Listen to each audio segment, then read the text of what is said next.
Playing right field, number 32, Haley Hoganrad. Hello and welcome back to Chapel Hill, where the Michigan Wolverines prepare to take on the home team, the North Carolina Tar Heels, here on WCBN Sports' broadcast of Michigan softball. The sky is getting darker, the lights becoming more useful, but the Wolverines, for them it's been sunny and 70 all day as they rolled over the Louisville Cardinals in Game 1, looking to keep that going here in Game 2. Again, my name is Morris Fabry.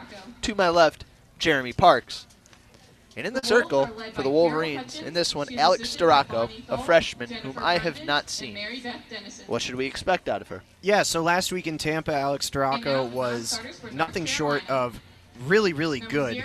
3-1 on the weekend. She did bite one rough loss against Arizona, but a 2.33 ERA. She looked really good in terms of changing up her pitches, kind of like we were talking about with Megan Bobian in the last game, mixing in off-speed, changing levels on hitters, even when it was just fastballs going up high, bringing it back down low, trying to keep them constantly guessing, and it led to a really productive weekend in the circle. 18 strikeouts in 15 innings pitched, so a pretty good clip there on strikeouts per inning.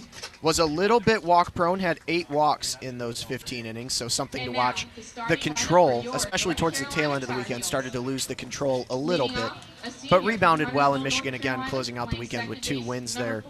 And now building off of some good momentum from the first game, but what we had mentioned, Mo, at the end of the last one was that this Michigan team is going to need to stay consistent at the plate. They started the last game really hot, 2 in the first, 3 in the second, and then continued to roll through towards the end with 1 more run in between, but it really did quiet down after the second inning.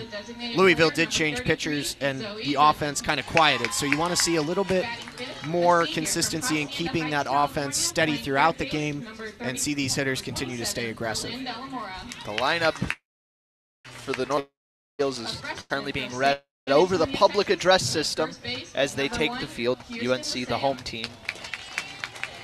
And so because Michigan is hitting first, we'll read you their lineup first. And there are, the way I see it, not a ton of changes from last game.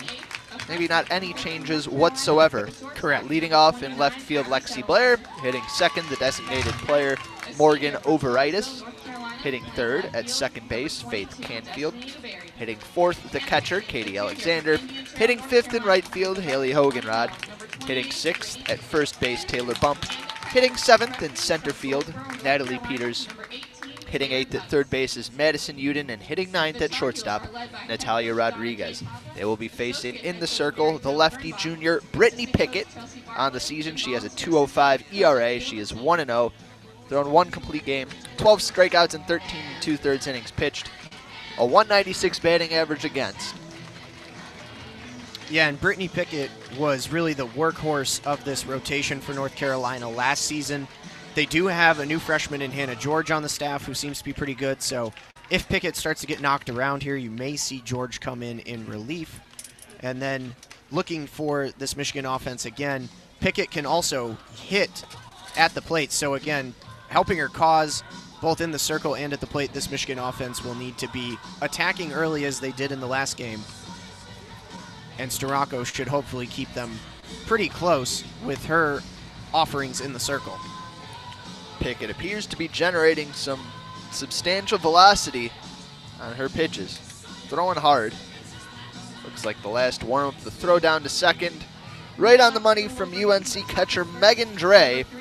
And Lexi Blair ready to step in to start things off here in Chapel Hill. Lexi had a great first game, 2 for 4. Had another RBI to add in there to her totals on the season. Looking to continue her hot streak, trying to get that average to 500. She's at 440.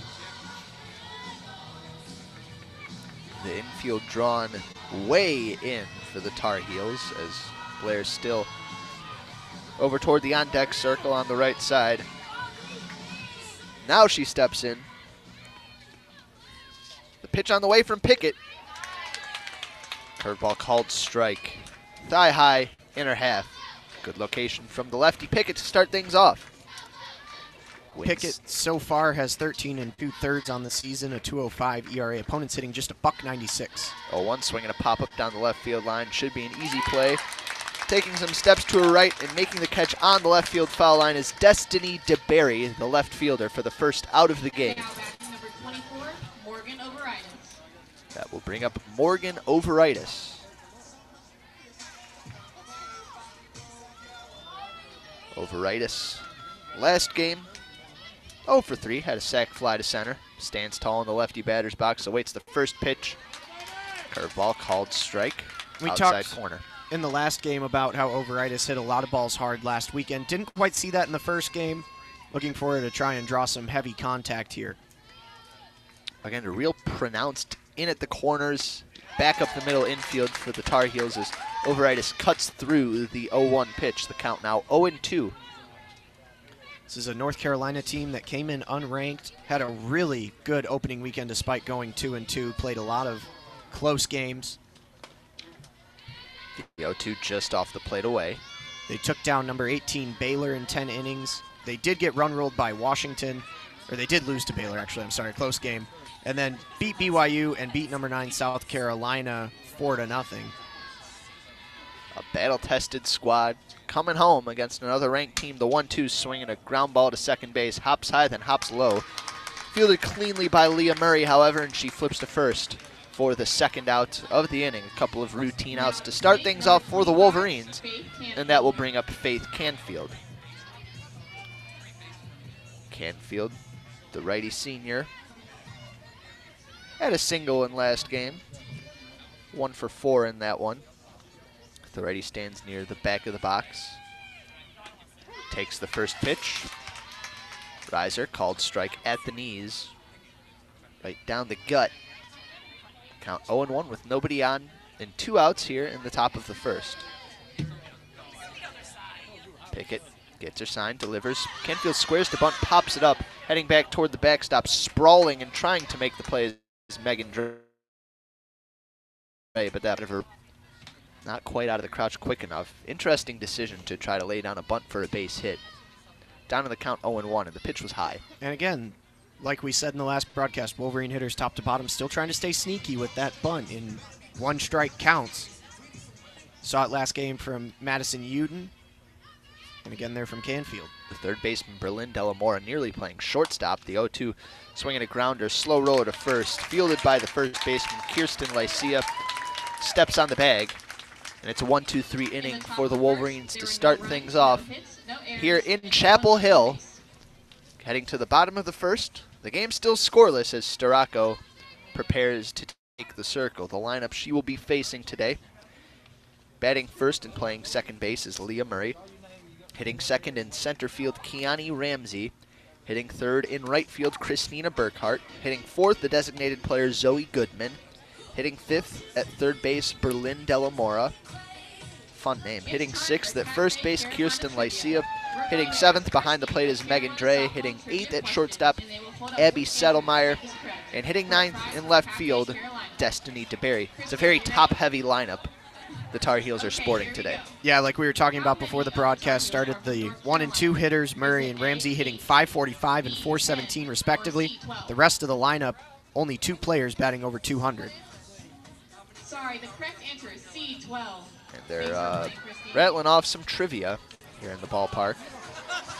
Didn't catch the question, but the correct answer was C.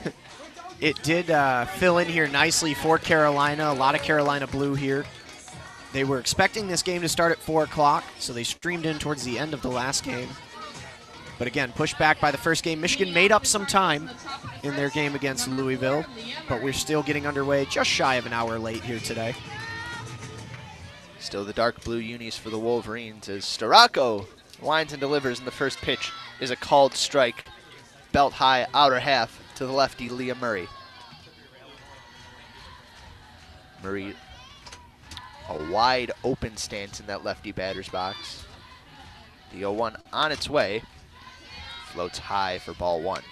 And we'll see how Starocco deals with some really good hitters at the top of this Carolina lineup. Faced really good competition last weekend in Tampa. One of the perks of these early non-conference tournaments, you can really put yourself up against the best. The 1-1 squares to bunt, pulls back, and the changeup misses low for ball 2. Murray, a tall, slender figure, in that lefty box. Very tall.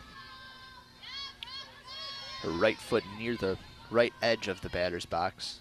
The 2-1 on its way, squares to bunt, pulls back, swings, pops it up down the left field line. Charging to make the catch in shallow left field is Lexi Blair for the first out of the game for the UNC Tar Heels. For the record, Leah Murray stands 6 feet tall even, so one of the taller softball players that you'll see on the circuit here. Looks like the only other player on the team with a similar stature is pitching, Brittany Pickett. That brings up another lefty, Kiani Ramsey. Far shorter, first pitch, changeup, misses high for ball 1. Let's see Ramsey's height, just for comparison. Ramsey, I think, is 5'11". That does not seem right. She is 5'2". That was a good joke. A close one. The 1-0 on the way, swinging a rocket through the hole on the left side. A 1-out base hit puts the first runner of the game aboard for the Tar Heels with 1 out in the bottom of the first. And so Ramsey continues a hot streak for herself at the plate. Her 6th hit in 13 plate appearances. A transfer from Texas Tech, spent her first 2 years with the Red Raiders and then came to Carolina last year and now in her senior season with the Tar Heels. See, this is why we keep you on the broadcast, JP. Got little nuggets of information like that. Every now and then. That brings up Christina Burkhart. The first pitch to the lefty. Burkhart misses high and outside for ball 1. Field at double play depth, bump a few steps in front of the first base bag and off the line. Viewed in a mirror image at third. The 1-0. Curveball floats high and outside. 2-0 now the count on Burkhart. Outfield straight away against the lefty, hitting .273 on the season. Burkhart hones the only home run for this North Carolina so far. The 2-0. Thought about it. Curveball backdoors her, called strike on the outer half, just above the thighs. Peters straight away. Die down. Burkhart slightly open stance, awaits, swings, and golfs one into left field. Routine play for Blair, camps under it, and makes the catch for the second out of the game. Yep, keeping Lexi Blair busy out in left field. She's recorded both outs so far here for Michigan. Also fielded the single. She's had a hand in every play so far.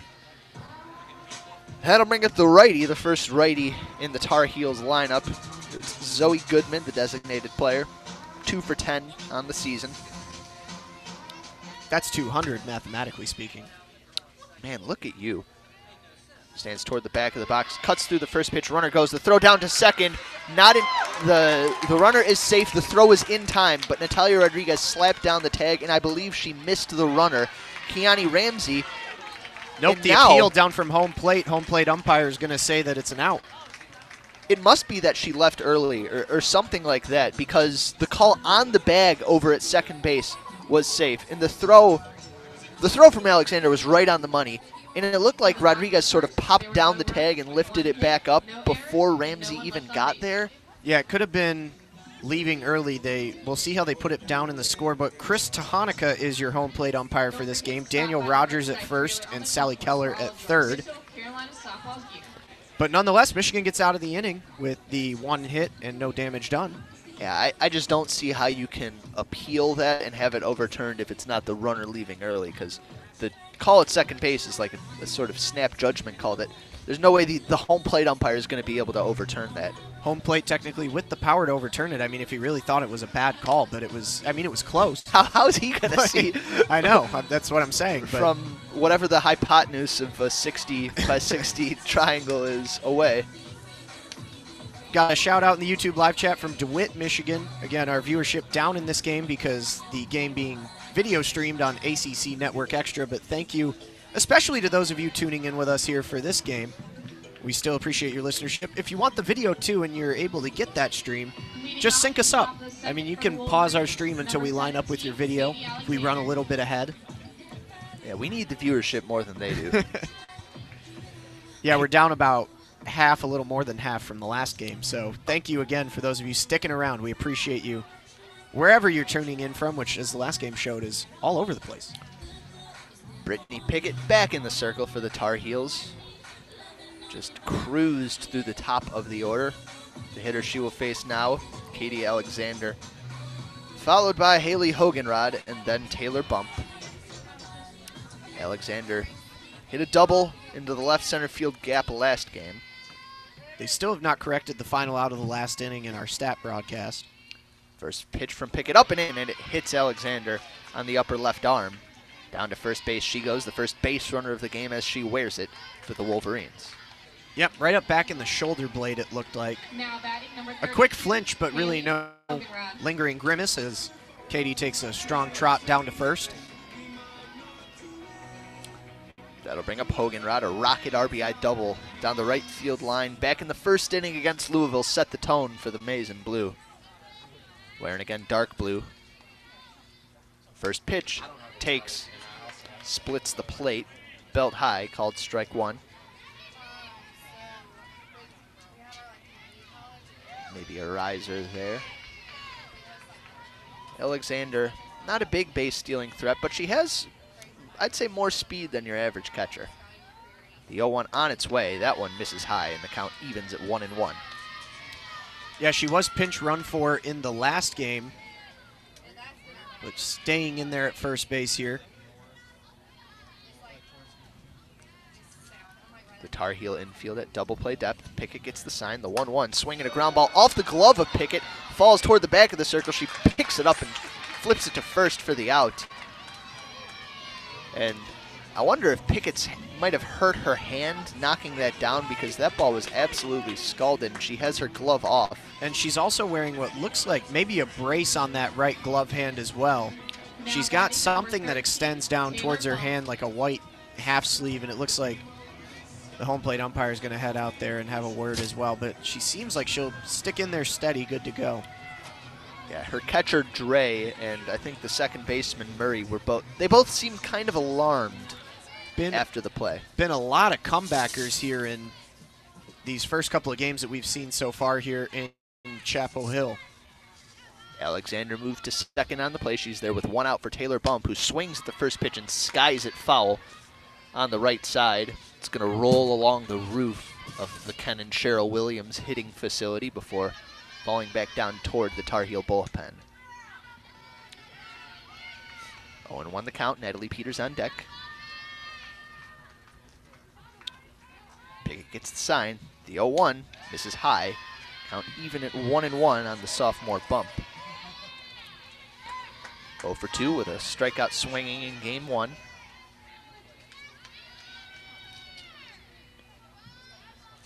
Delamore, the third baseman, about 15 steps off the line down that left side as the hard riser misses high. I think they trust that Pickett's velocity is so overwhelming that no righty hitter is going to be able to turn on one and get it down that line.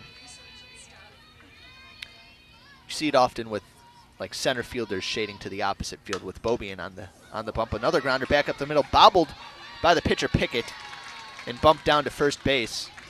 And that's the kind of play that we've been seeing pitchers make all day today, and Pickett just couldn't handle it. You wonder if maybe she was a bit tentative. Yeah, maybe. To use that right hand. I mean, the hand seems all right. She did take the glove off and worked it around a little bit, but now looks like we're going to have a meeting in the circle. But that's got to be, Mo, the 10th comebacker that we've seen in 3 games. We watched the majority of Northwestern and Louisville, the last game Michigan and Louisville, and now here 2 already.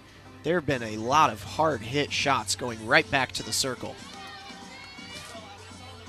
Unfortunately for Bump, just, you know, finally a pitcher not quite up to par with the absurd reflexes and athleticism that we've seen throughout the day. Got a sign off from Mount Pleasant, a shout out to Courtney's dad. That'll bring up Natalie Peters, 2 on, 1 out. Uden on deck. I don't know if the sacrifice bunt is in play here. Maybe a bunt for a base hit, but Peters has been seeing the ball well. She swings away and skies it foul down the left side, a bit tardy on that offering from Pickett. Yeah, in the last game she was 2 for 2. She took a walk as well. And perhaps moving from that 1 spot down to the 7 has maybe made her a little more comfortable. The 0-1 misses low and inside. We talked about that on East of the Rockies, the podcast this week, about what effect, if any, moving up and down the lineup might have on a hitter, but maybe psychologically, instead of, being the first one out under the stage lights, you get a little more comfort with a couple runners on. All ones and zeros on the scoreboard as number 11, Natalie Peters, golfs one down the left field line, hooking toward the fence and just over that fence along the Michigan bullpen in foul ground. Real big chase. Yeah, real big chase from DeBerry, and almost had a shot down that foul line.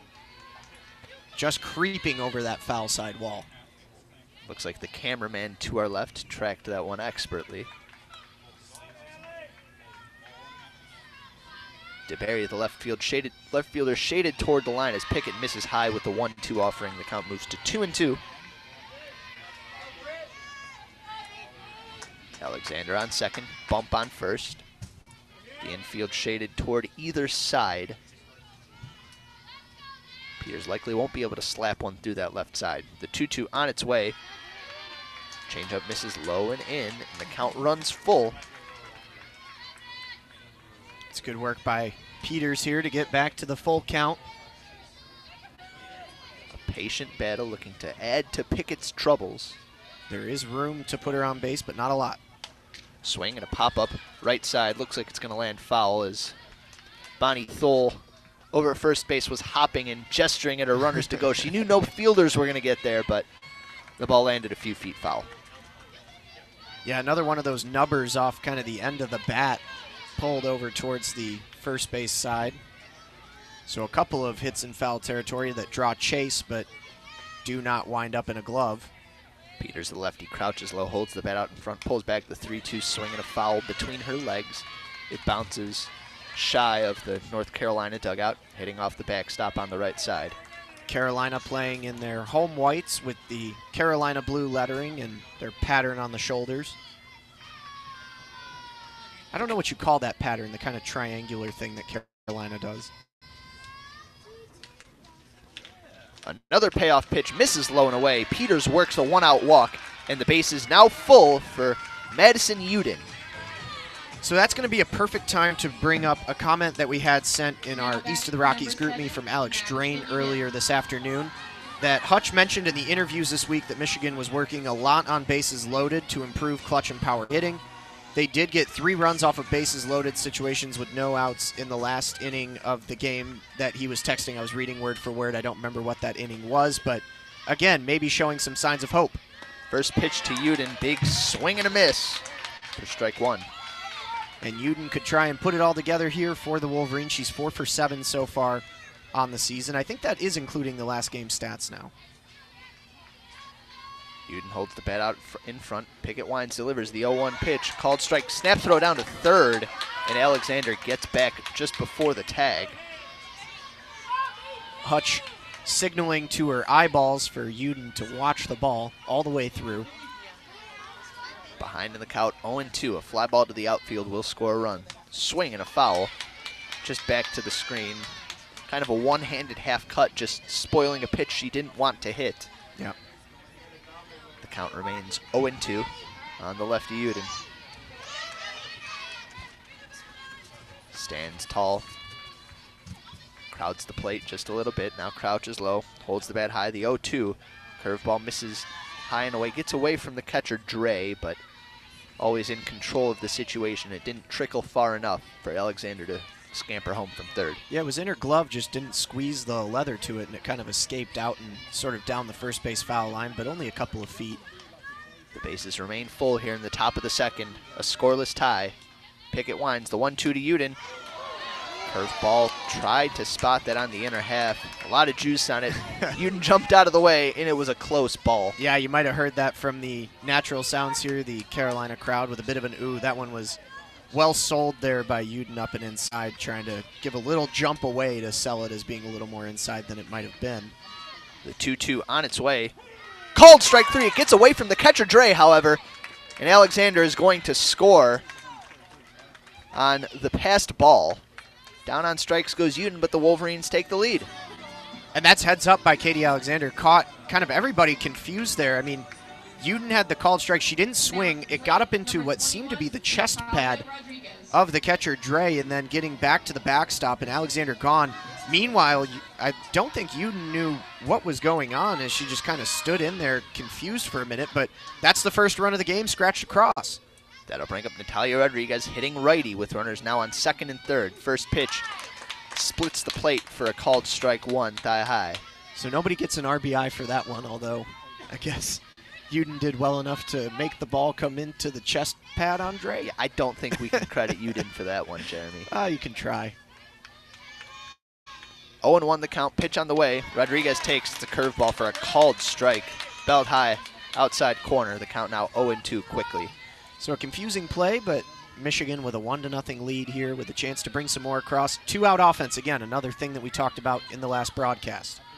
Pickett looks to the dugout, checks her wristband, nods, delivers the 0-2, swinging a slow tapper. High arcer, Pickett fields, fires to first, and it is just in time to catch Natalia Rodriguez by a quarter of an eighth of a step. Yeah, it's about as close as you can get as a tie to the runner, but Rodriguez really legged it out. That one bounced really high and hung up there for a while until it finally got into Pickett's glove, and then she made the quick transfer and throw over to first and just got Rodriguez and saved another run.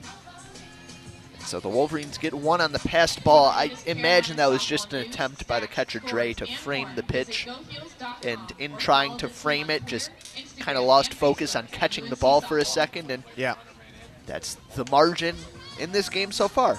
So we head to the bottom of the second with Michigan leading 1-0 over the host North Carolina Tar Heels. You're listening to Michigan softball coverage on WCBN Sports and the Michigan Student Softball Radio Network. And again, for those of you that didn't tune into the first broadcast, encouragement as always to tweet us or send us your comments, questions, concerns in the YouTube live chat feed. You can also tweet at us at WCBN Sports. We had some, probably like 20, 30 people tell us where they were tuning in from all across the country back in the first game. So really, really fun. We appreciate your fan interaction. And for those of you, again, who stuck around, we like you even more. It's remarkable how many, like, Go Blue license plates and people I'll see wear still living in, like, Durham. Yeah. And in North Carolina, it really is a nationwide, a worldwide brand. And I've had it in Europe. In 3 different countries I've seen Michigan gear just on the street, or have had people comment and say Go Blue on my Michigan gear even if they weren't wearing any. I'd like to assume most of them listen to softball too. Oh yeah. Or at least follow softball. There's got to be somebody tuning in from like Sweden. They just don't, they're not in our comments. First pitch from Storako, big swing and a miss from Zoe Goodman. The righty designated player back up to the plate after her at-bat was cut short by a caught stealing. Storako gave up 1 hit in the first inning, but nothing else. The 0-1 swing and a miss. Hard curveball after the riser got Goodman to offer on the first go. Yeah, just ducked down and away, and again eluding the bat there of Goodman. 0-2 the count. Storako gets the sign. Pitch on the way. Swing and a foul back to the screen. Goodman just undercutting that one. Nobody out here in the bottom of the second inning. We just had Abby Ramirez walk by behind us. Michigan alumni, now working on the staff for Northwestern. The 0-2 yet again. Swing and a miss. Down on strikes goes Zoe Goodman. And it's the first strikeout of the game for the freshman Alex Storako. Yeah, climbed the ladder and drew the bite on the sharp cheddar. Gotta love to see it. You're getting a little taste of what we saw last weekend in Tampa. Really seems to be more of the same. Again, really good variance in pitches from Storako. That'll bring up the third baseman, Berlin Delamora, a righty. Takes a curveball that misses high for ball 1. A lot of Michigan alumni, softball alumni, royalty, if you will, in attendance today. The 1-0 on its way. Called strike right down the heart of the plate from Storako, and the count even at 1-1.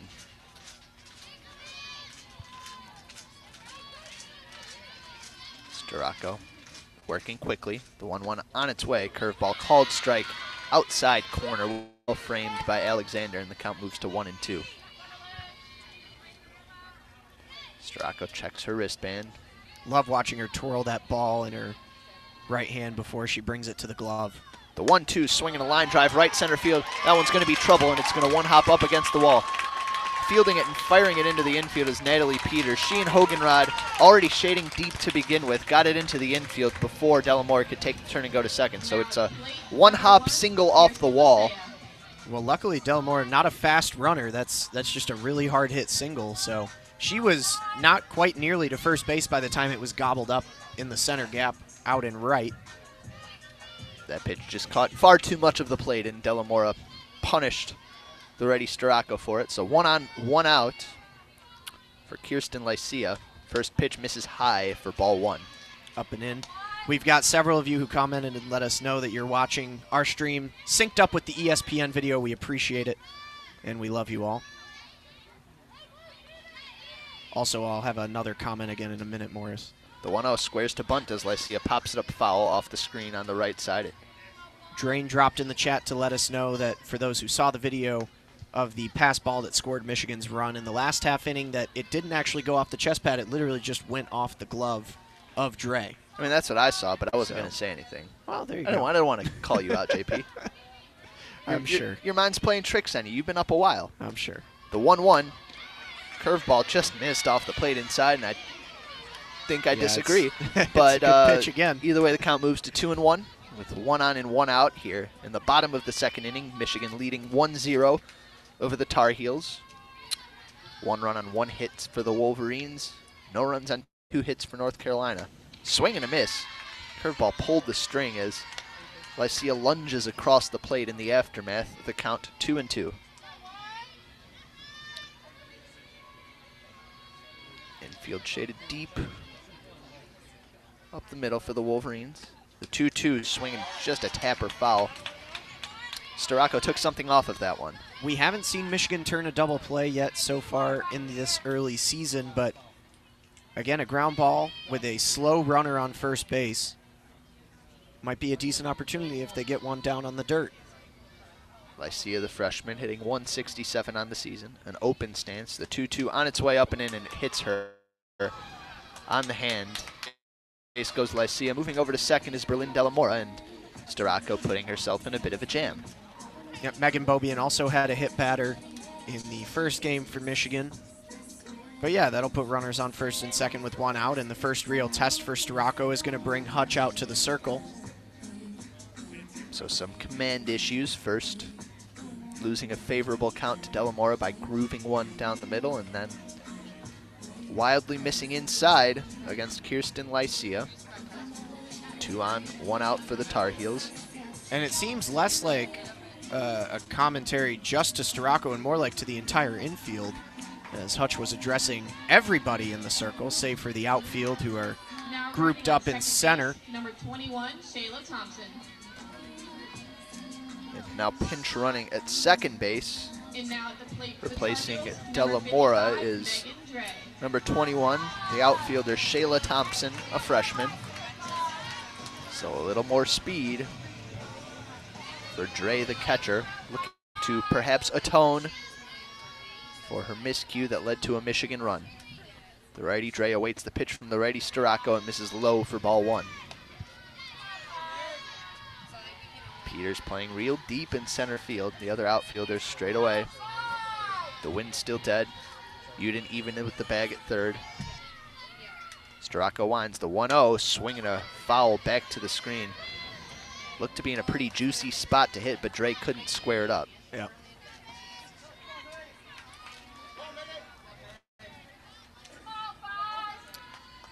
Storako checks her wristband, back onto the rubber. Alexander Crouches awaits. The 1-1 misses high for ball 2. It's very interesting the fact that Carolina waited to put in a pinch runner until they had advanced into scoring position. Not something you see a heck of a lot.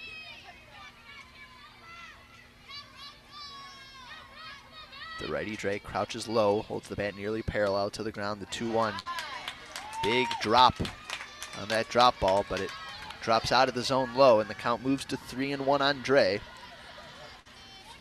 Trying not to walk, Dre would chock him full with just 1 out. Couple of lefties, and Abby Settlemeyer and Destiny DeBerry await. In the wings, the 3-1 pitch is skied foul down the right field line. Hoganrod a quick jog into foul territory before turning around and retreating to her spot. The count runs full.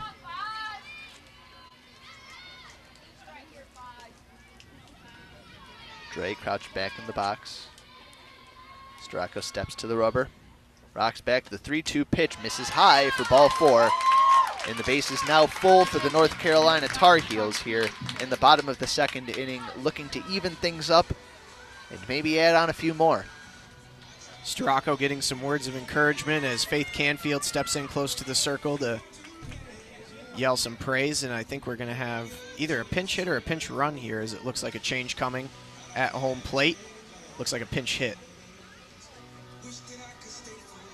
The lefty Settlemeyer, the shortstop, is hitting 143 on the season. Wouldn't be too surprised to see a pinch hitter here. I don't know what kinds of weapons the Tar Heels have in their reserves, but they're sure taking their time. Yeah, not sure what we got here, because Settlemeyer is still standing in the on-deck circle with Destiny DeBerry. It looks like we will see Lexi Godwin, a freshman from Selma, North Carolina, flip-flops between pitching and first base. Stracco receiving words of encouragement from first Faith Canfield and then Taylor Bump. Rodriguez and Uden sharing words on the left side of the infield. Alexander staying lonely behind home plate. Prime time for Godwin, only 2 at-bats so far in her freshman career, no hit. First pitch, big swing and a miss by the righty Godwin. So maybe similar to when we saw, say, like a Mackenzie Nemitz come in for Michigan and Tampa, somebody with not a lot of experience at the plate coming in a big situation. The 0-1 check swing. They're going to appeal down to first base, and she did not go. Looked pretty. Looked like it was pretty gone to me. But. According to first base umpire Daniel Rogers, I suppose he's got a better view than I do, but he's also got a different view than I do. The count runs to 1-1. Pitch missed high. The 1-1 swing and a pop-up on. It settles under it, nearly gets collided with by the batter Godwin, but makes the catch nonetheless for the second out of the inning. Big out there. Takes the sac fly out of play now. Now batting, number 22. Still not out of the woods yet, though. Stracco with, again, her first jam. If she can get out unscathed, huge building block moment. That'll bring up the lefty, Destiny DeBerry, the left fielder. Pitch on its way. Swing and a miss. That run up and slap, and DeBerry was well behind that one. It was also up high and a bit outside. Looked like the Michigan infield was playing a little too far back against the slapper DeBerry, and now the left side moves in, even with an in front of the base paths, as the 0-1 pitch misses high for ball 1. Yeah, I went kind of back to a similar spot there, maybe see if DeBerry would go around again, but just 3 for 11 so far on the season for DeBerry. No RBIs, trying to scratch across her first run of the year. The 1-1 swinging a pop-up foul. It's going to make its way out of play as Alexander reaches the end of that backstop in about 3 strides. Katie Alexander, ever the tall catcher. Long legs, long strides. And efficient with those strides, too. Oh, yeah. Stracco just 1 out away from getting out of this here in the bottom of the second and keep that a 1-0 Michigan lead. The 1-2 pitch on its way to DeBerry, swinging a line drive over Rodriguez into center field. Coming on, charging is Peters, holds the ball and now gets it back into the infield. The runner, Lycia, will stop at third. It's an RBI single for DeBerry. The base is still full. The game tied at 1, and the top of the order up for the Tar Heels. And that probably the biggest part of it, this top of the order that is hitting so well, as we mentioned at the top of the broadcast. And Stracco did get Murray with a fly out to left in her first at bat. First pitch, squares to bunt, pulls back. Riser misses high for ball 1. And again, it's a 2-strike pitch from Stracco that was just too good to hit. DeBerry made her pay. Bigger strike zone on Murray. Again, 6 feet tall standing in there in the box. The 1-0 misses high for ball 2. Nowhere to put her. And it's a big pitch for Starocco. Got to try and range it in here. Some of these singular pitches, the big difference between staying in it and getting knocked out. 2-0, called strike at the knees. Good comeback pitch. Gators, the center fielder, shaded about maybe 6 or 7 steps toward left center. A UNC logo about 10 feet in the outfield grass in center. The 2-1 swinging a foul over the Michigan dugout on the left side. The count runs to 2-2.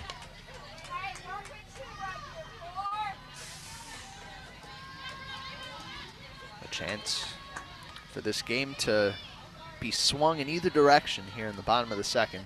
Starocco winds the 2-2. Cold! Strike 3 on the outside corner. Starocco gets out of the jam with only limited damage done. And we head to the top of the third. A 1-1 tie here in Chapel Hill. You're listening to WCBN Sports coverage of Michigan softball and the Michigan Student Softball Radio Network. I was gonna butt in. I'll give it to you next time then. You can't hold. Now that I've got you eager, right? Like, yep. You didn't like it at first, and then I took it away. That's classical conditioning. Oh, what are they teaching you in that ed program, JP? I did take an educational psychologies class. There it is. Operant conditioning, and I'm playing you like a fiddle here, Morris. Nerd. You're just a nerd. Well, Michigan's going to try and get the lead back now. They got the 1 run on the pass ball on the strikeout back in the top of the second. Carolina coming back with the RBI single to tie it up, and Michigan is going to have the top of the order due up. Yeah, Carolina's had some hard hit balls on Starocco. Also a couple of softies that have found gaps in the defense, but so it goes.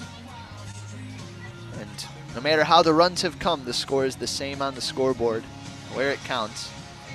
Michigan getting their second looks at Brittany Pickett this time around, as Lexi Blair will step up to the plate here in the top of the third. Always telling the second time through, see if any improvements have been made and trying to time up the offerings of a given pitcher. And Michigan seemed to do a fairly good job of starting to get a little honed in on folks in Tampa.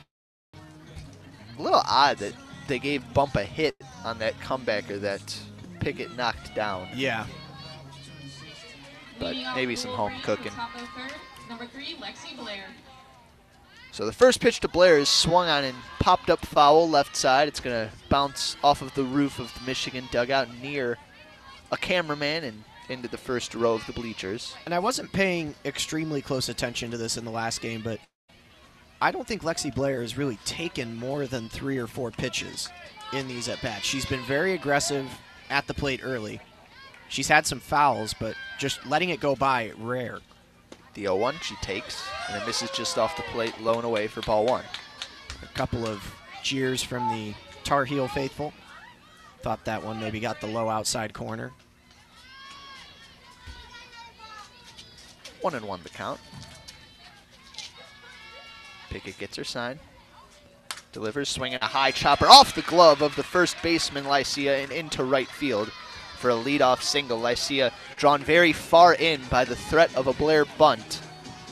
Now, we had a Carolina fan come up to us between the games here, and he was asking what we do and so on, and he mentioned at this field that the Carolina coaching staff prefers to keep this field really hard and leave no sponge there, and you get those hard bounces off of it. And so I think you saw that right there. Lexi Blair just off a really high 1 hop on the short infield, and it's a base hit. That brings up Wolverines, who swings, pops one up, shallow right field, coming on and dropping the ball, a diving attempt by the right fielder Burkhart, but she kept it in front of her.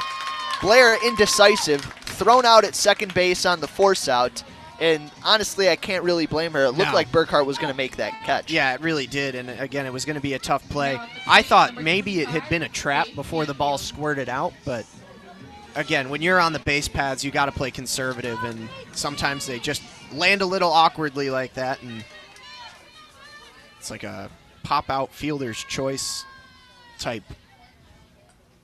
That brings up Canfield, a slow roller towards second base, charging. Firing to first is Leah Murray, and she gets Canfield by a half step.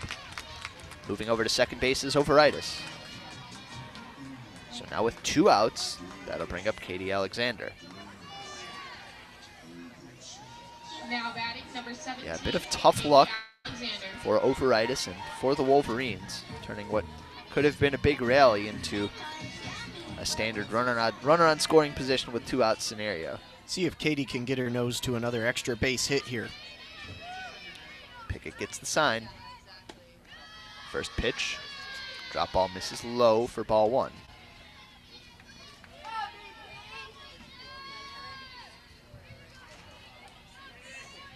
Alexander back in the box. Pickett checks her armband. The outfield shaded in for the Tar Heels. Swinging a chopper foul. Bounces off of Alexander in the batter's box, and the count even at 1-1. All 3 of Katie's hits have been big ones so far. I think they actually, never mind. I think what I thought I would have ruled a double in the last game was a single and advancing on the throw. That's an odd ruling. I thought she had that beat at the time. The 1-1 swinging a chopper foul toward the Michigan dugout on the left side. Yeah, it would at least appear in the book here that they don't have her down for any doubles. So the count now 1-2. 2 outs. Overitis on second base in a tie ball game. Alexander wraps the plate with her bat rested on her right shoulder, stands tall in the box as Pickett checks her wristband. The 1-2 pitch, called, strike 3 on the outside corner.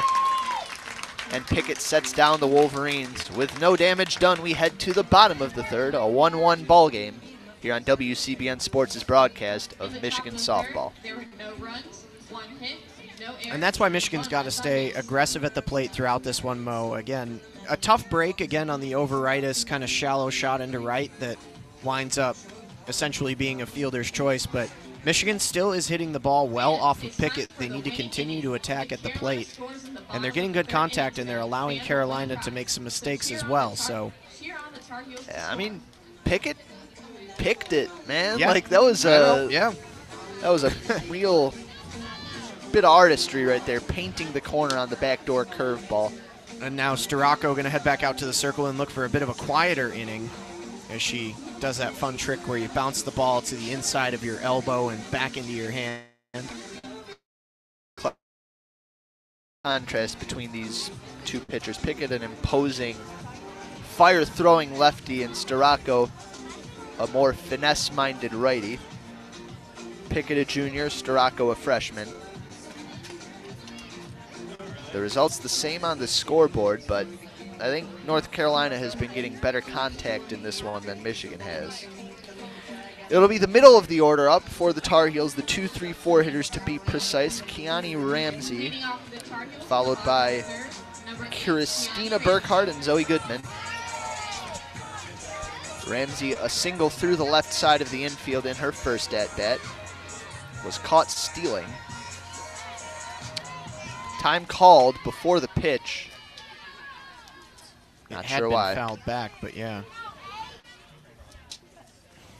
They're pointing down the third baseline. I think it's for TV purposes. Now we are ready, says third base umpire Sally Keller. It could have been. And now And Hutch is pissed. The cameraman down the third base line had not lowered his hand to indicate that they were ready for the TV broadcast. Not only are they stealing our listeners, yeah, they're also delaying the game. they're also delaying our game. All the more reason to turn them off and tune in here. Freaking Disney, man.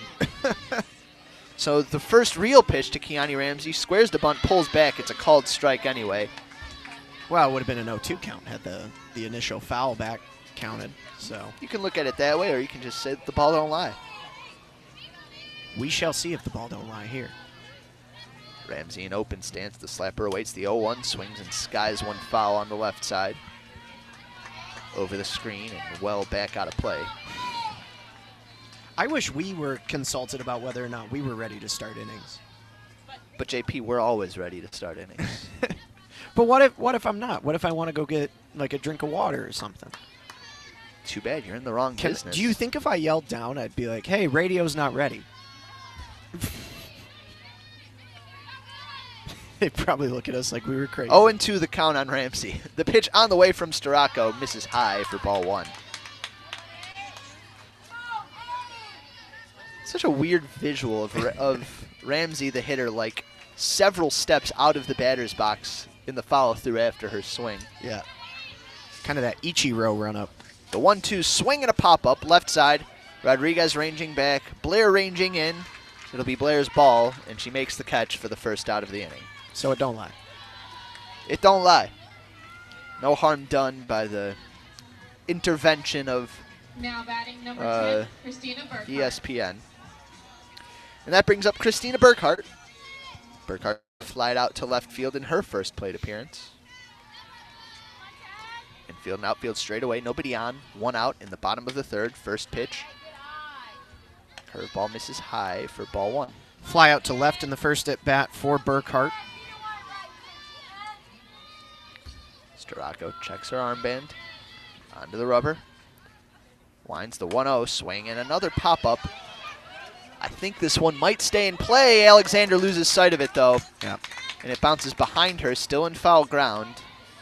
Rare for Katie to lose that one. I don't know if there are lights. I was trying to see if there are maybe lights looking up that way. We are under a tent here.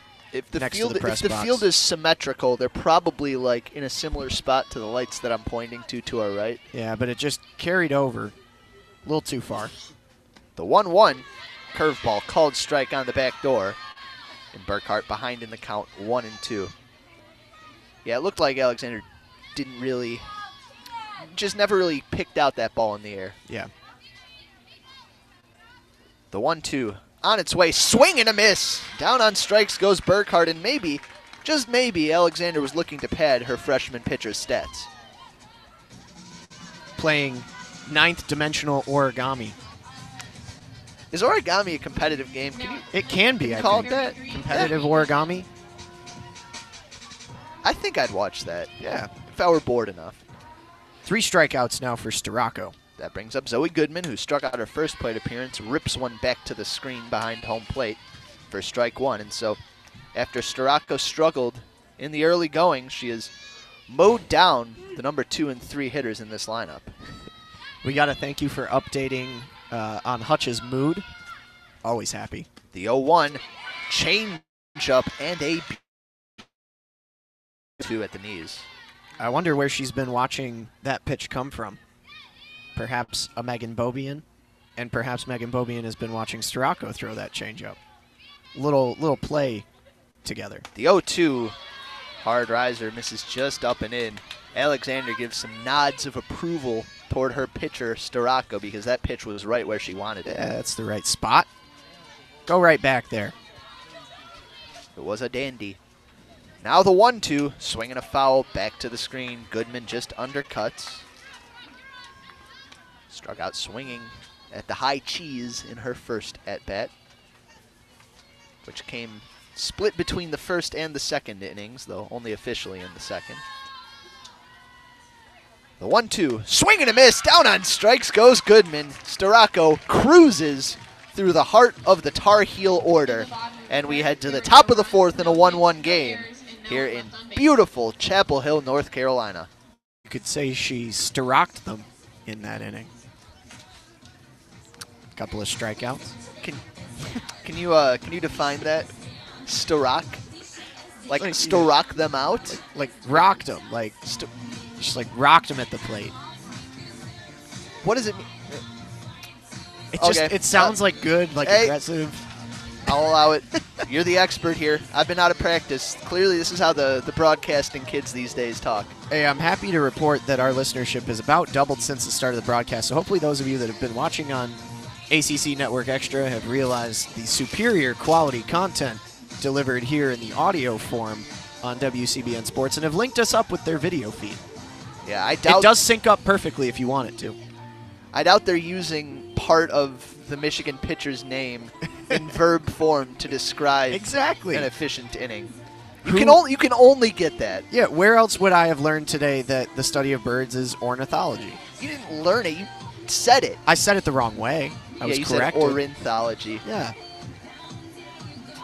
We have good times here again. Yeah. I've enjoyed it, even if even if sometimes I have to check your lack of professionalism. I mean, is that why you listen? Are you really listening for pure professionalism from us? That's why we have our little cult following that we have. It's because we're so professional. We're right. Haley Hoganrod will lead things off for the Wolverines. Consummate professionalism. She'll be followed by Taylor Bump and Natalie Peters. Again, feel free to keep shouting out to us in the YouTube live chat. We continue to check that throughout the game. It is correct, dad jokes in the broadcast booth. Neither of us fathers yet, though. Number 32, Haley Shout out to all the dads. Shout out to all the dads, indeed. My dad said he's tuning in. Oh, there you go. Yeah, shout out to you, Dad. Howdy, howdy. First pitch from Pickett to Hoganrod is popped up shallow left field. Coming on and calling off her shortstop is the left fielder Destiny DeBerry, and she will make the catch for the first out of the inning. So there's the aggressiveness at the plate you're looking for, but maybe chasing one a bit up and out of the zone. Yeah, and I mean, it's always easy to criticize, right? Because last week we were saying, you know, early in the counts, the swings maybe a little too aggressive, but then when it comes off, you know, it's definitely not too aggressive because they're, you know, getting hits out of them. So it all depends. If it works, it was a good swing. First pitch to Bump, misses high for ball one. Hindsight's 20/20. Yeah, Bump still really looking to get it going at the plate. She had a single in her first at bat. Would love to keep that pretty steady. If she can continue to hit well, I'm pretty sure she'll have that first base spot locked up pretty securely. The 1-0 looked like maybe a drop ball in there for a called strike thigh high down the middle. The lights are on here at the Williams Field at the G. Anderson Softball Stadium.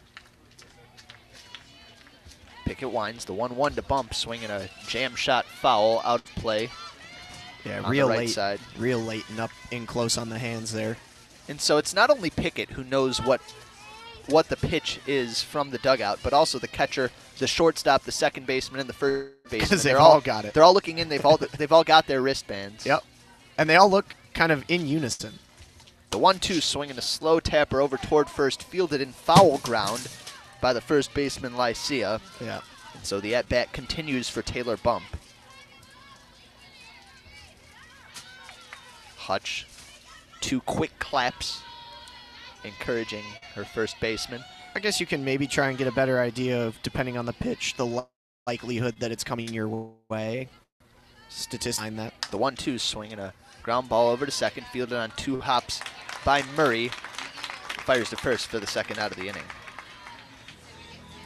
And this is exactly what we were talking about as well between the games. The Michigan offense that came out so hot at the start of the Louisville game kind of sputtered a little bit towards the end, got maybe a hair complacent. I don't know how you want to describe it, but again, just the one run coming across on not a situation really that Michigan created. That brings up Natalie Peters. First pitch from Pickett floats high for ball one. Maybe a changeup there. Peters with a walk in this game. Hit well in the last one, too. Pickett looks to the dugout. Checks her armband, delivers the 1-0, swinging a tapper foul off the end of the bat, and Peters drops the bat, perhaps feeling some ringing in her hands. Yeah. The temperature dropping ever so slightly, although I'm sure it beats training back in Michigan. Oh, yeah. Again, like I said, it was close to single digits when I got in the car this morning. Yuck. Nobody on, 2 outs, 1-1 the count. The pitch on the way, swinging a ground ball, snagged on the backhand by the first baseman, Lycia. Steps over, tags Peters out on her way to first base, and it's a 1-2-3 inning for the Wolverines. A lot of that going around here in this game. The score 1-1 heading into the bottom of the 4th here on WCBN Sports' broadcast of Michigan softball. And the Michigan Student Softball Radio Network. Yes. Oh, it feels so good. You have conditioned me, Jeremy. Couple of really nice comments from some of the listeners. Pretty funny, great play calling. We appreciate it. Again, I think the thing about radio versus TV is we kind of have to bring the game to you in your home. On TV, it's so easy to just kind of let the video do the work, but that's why we really enjoy what we do, and we're really happy that y'all have elected to tune in with us again for this one, and we'll have Saturday and Sunday for you as well this weekend. It looks like they're passing out snacks. Yeah, I think they're bags of peanuts, and I would definitely take one. The crowd going nuts for them, man. Yeah, they are in-shell salted peanuts because the box is right behind us here. Kind of a little hospitality table setup. You think the listeners will notice if we just, start eating peanuts chow down on air? Wouldn't be the first time a WCBN softball broadcast has contained a broadcaster eating on air. That is true. For those of you who keep up with the Michigan media, Zach Shaw, former WCBN member, once ate a bag of chips during a Michigan baseball broadcast. It was softball. I think it might have been baseball. I think it was baseball. Might have been softball, too. I was calling with him, and I looked over and just heard chips crunching. Oh, and that is your Michigan media. I think he's done it more than once is the thing. Yeah, he also stole my shoes. That's another story for another day.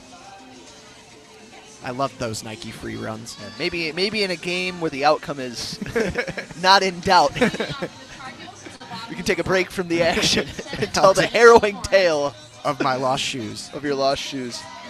Berlin Delamora stepping into the batter's box on the right side. A hard shot to the right center field gap, her first plate appearance. First pitch is a riser that misses high and outside for ball 1. Ooh. Mrs. Alexander says we need to get hooked up with the peanuts. We'll let the North Carolina folks know. Starocco rocks back. The 1-0 called. Strike curveball at the knees. Delamora lets it go by. That's such a good pitch. Right into the target. She gets her sign, the 1-1. Pitch misses just a bit outside, knee high. Not Count quite moves to 2-1. Not quite working the outside as much as Bobian was in the first game, but still trying to find a little joy on that outside edge with these hitters. Uden even with the bag, a couple steps off the line over at third. The 2-1 on its way. Curveball just misses high. Looked like Starocco held her follow through for a split second longer, waiting for that right hand to go up, and it never did. Yeah. Delamora readies. The 3-1 on its way. Rise ball misses well high and outside, and Delamora aboard with a leadoff walk. Runs through the bag at first, because why not? Yeah. She was pinch run for the last time she was on base, but not until she got to second base. So that'll bring up... Here's not pinch running her again here. a freshman righty takes the first pitch. Curveball misses low for ball 1. Infield more or less at double play depth. Rodriguez perhaps a bit deep and toward the hole. The 1-0 swinging a pop-up right side. Can't tell if that's staying in play. It's a long run for Hoganrod, but she makes the catch in stride and foul ground for the first out of the inning. Her hair is so blonde. You can just see it as like a white flash over in the outfield. It's like Daenerys Targaryen. Like blonde. Shout out Game of Thrones. Coming back in April. And a quick meeting in the circle now between Starocco and Katie Alexander. Hoganrod has not gotten much action in the field today. No, not really. All the fly balls really have gone to Lexi Blair, with the exception of the one to dead center in the first game that drove Peters all the way up against the wall. So Dre, the righty, walked her last plate appearance. Squares to bunt, lays it down. Fair territory, it stops right in front of Bump, fires to first, and makes the play. And that was a tough play for Taylor Bump because Katie Alexander was reaching for that softball at that same time Bump did. So to be able to corral it and still make a strong throw to first was quite an effort, and Canfield dug it out of the dirt. Yeah. Down to second base goes Delamora. Got to be careful with those quick throws. It was low and down in the dirt. It was a good job to scoop it there by Canfield, but a good heads-up play.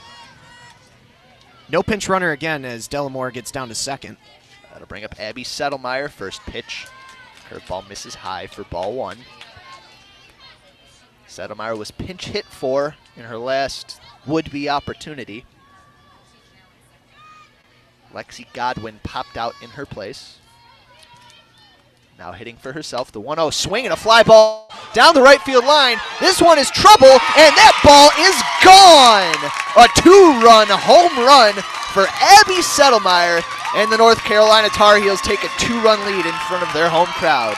Well, that's just the second home run that North Carolina has hit this season, and boy, could they have not wished for a better time. They've got to be careful that they aren't standing in fair play and touching the runner before she crosses home plate. It would only be a warning the first time around, and she has carried a few steps toward the dugout before being set down and left to walk the rest of the distance herself. And it breaks a stalemate, and again, Alex Storako gives up a long ball, but this game far from out of reach. Out of all people, the freshman shortstop, 1 of 7 on the season, pinch hit for with runners on in her last plate appearance and just put a charge into that one. That's how you win a spot in the lineup, Mo. That brings up Destiny DeBerry with the bases clear and 2 outs. First pitch sails high out of the right arm of Alex Storako. Yeah, a note from one listener about Haley being not so busy in right field. We lauded her all last weekend for her defensive play in right field. Storako winds the 1-0. A bunt popped up, going to be an easy play for Madison Uden. Camps under it, makes the catch. And that'll do it for the Tar Heels here in the bottom of the 4th, but not until after Abby Settlemeyer puts the Tar Heels out in front with a 2-run bomb to right. We head to the top of the 5th. The Wolverines have some catching up to do. They trail 3-1 here on WCBN Sports' broadcast of Michigan softball. A big thank you again also to longtime listener Griffin Hickman, who shouted us out and encouraged folks to donate to WCBN, our radio organization. We are the sports department of a larger radio station, but all of our travel, everything that we're able to do to bring you all Michigan athletics coverage is entirely donor funded. We are in our 1.5 weeks of the year where we're in station fundraiser mode. If you're interested in chipping into the sports budget, feel free to go to WCBN.org. Not WCBN Sports, just regular WCBN.org. You can donate. You can earmark it to sports, say that you liked the broadcast, you enjoyed it. Feel free to do that if you're financially able. If not, we're happy to bring it to you anyways.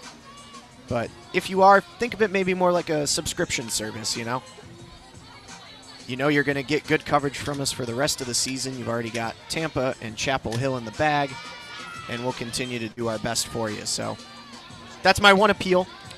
Yeah, you guys are lucky. Instead of advertisements, you get to listen to the sultry tones of Jeremy Parks' voice as he pleads with you for money. Yeah, it's not like Michigan radio or like PBS where they just for a whole week every single year, which I totally understand, but not for this broadcast. We're subtle, but still, please give us your money because we need it to survive. So Brittany Pickett almost threw her second time through the lineup as Madison Uden steps up to the dish. The lefty Uden 0 for 1 on the game today. Pickett winds, swing and a miss. Uden chases one down and away. Michigan needs to put something together at the plate. They've been very quiet ever since the second inning of the first game. They've had little spurts. They've scratched across 1 run here and 1 run there, but not much more. The 0-1 swinging a grounder off the glove of Pickett. She knocks it down, though, picks it up and calmly flips to first for the first out of the inning. That one a cue shot off the end of the bat by Madison Uden, and Pickett fielded her position. That brings up Natalia Rodriguez. Grounded out back to the pitcher from the right side of the plate in her first plate appearance, now hitting lefty. Pickett checks her armband, winds. First pitch, dips low for ball 1. Rodriguez had a ground out right back to the circle in her first at bat. One of many comebackers we've seen back to the circle from both sides here. Infield way in against the slapper Rodriguez, and she pounds one into the dirt. The catcher, Dre, makes the play, fires to first. Not nearly in time for the speedy Rodriguez, and there you go, another Michigan hitter taking advantage of that rock-hard infield surface. Yeah, and Dre's got to be careful there, too. Her throw down to first nearly got away from the first baseman, Lycia. At least it looked pretty close to getting into foul territory from where we're looking here, but obviously the throw was not going to be in time, so thinking about smart fielding. We haven't seen Dre tested yet. Be interesting to see if the Wolverines put Rodriguez in motion with the defense pulled in against the slapper Blair. The first pitch misses high and away from Brittany Pickett. So two times through the lineup. Pickett threw 4 1/3 innings, 3 hits surrendered, 1 run not earned, 1 walk, 2 strikeouts. Clean work so far. Pickett winds the 1-0, swinging a fly ball, left center field. That one's got a chance. It is off the scoreboard and gone. An opposite field blast for Blair, and the Wolverines tie things up here in the top of the 5th inning. Give me a little dap there, Mark. That was huge. We have seen Lexi Blair get a hold of a few early last weekend, got a few out to the warning track, and that one an absolute no-doubter that bounces off of the W. Lowry and Susan E. Caudill family scoreboard in left center field. An officially named scoreboard. Apparently they used to have an electronic scoreboard at the stadium before it was renovated, and a similar shot off the scoreboard damaged it. It is officially the Lexi Blair hit that scoreboard. I wonder if they'll rename it. That brings up Morgan Overitis now in a tie game. Wowza. Swinging a jam shot line drive straight into the waiting glove of Leah Murray at second base for the 2nd out of the inning. That home run call alone is probably worth a couple of dollars. Just going to throw that out there. It's great. You got up out of your seat. You were really waiting for a home run, and there you go. Oh, and she got all of it. Turned on it and took it over the fence. It's great that after one BL and Tara Blanco leaves the team, another BL replaces it. So instead of a Blanco blast, we got a Blair blast now. First pitch from Pickett misses low and away to Faith Canfield with nobody on and 2 outs. I mean, if that thing didn't hit the scoreboard, it probably carried a good 230 feet or more. The 0-1 on its way, swinging a fly ball foul on the right side. Rolling up the roof of the building just shy of that hitting facility. And that's exactly the injection Michigan needed to get right back in this game and keep things from kind of turning into a slog down to the finish with a Carolina lead. Instead, back to tied 3-3. The 1-1 to Canfield, big swing and a foul back to the screen. That one up at her shoulders, looking to tomahawk chop it. Yeah. Just Pretty got a piece. Even both ways, 4 hits for each side. Both pitchers have been good. Obviously, just a 2-run home run to each of them, but the 1-2 swinging a tapper. High hop, charging is Murray. The throw to first in time. Leah Murray fielding her position with aplomb. And Canfield goes down so, but not until after Lexi Blair knots things up here in Chapel Hill. We head to the bottom of the 5th in a 3-3 softball game.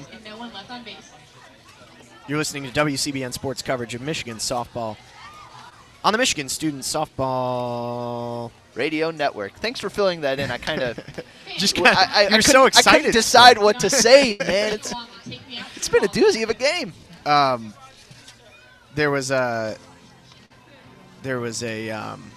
message in that inning or an inning before talking about my comment on Haley Hoganrod's hair, and I hope that does get passed along. And also, side note on me and Haley Hoganrod, I was actually her orientation leader a few years back, and I do recall talking with classes about her down in the computer lab in East Quad Residence Hall. And I knew there was a shining star in the making for the softball team. It was kind of awkward because I knew who she was, and she didn't know that I knew that. And so I was trying to like casually drop that I did softball-related things, like media-related. And she just was like so nice and so like modest. And I was like, I'm going to start following you and your team around the country. Mm-hmm. And you can imagine how that probably came across back then. But well, look who it is back in the circle for the Maize and Blue. It's Megan Bobian looking to follow up on her stellar performance against the Cardinals by closing things out. Well, I think this is Hutch playing for the win as opposed to playing for the experience for Storako. I think last week we saw experience maybe taking precedent. I don't know. I can't say that for sure, but it seemed like trying to get the experience for Storako kind of outweighed the fact that she gave up some runs. And here in a tight game, it seems like they're going to lean on Megan Bobian to keep this thing tied and give opportunities to the offense. So Leah Murray, the second baseman and leadoff hitter for the Tar Heels, leading off the bottom of the 5th here. Bobian gets the sign from Alexander. Her first pitch of this game. Murray squares to bunt, pulls back, and the curveball drops in on the outer edge for a called strike one. Hoganrod on an island out in right field. Peters shaded far toward left center. And Hoganrod near the right field line, the 0-1. Murray taking all the way, and the slapper watches it sail outside for ball one.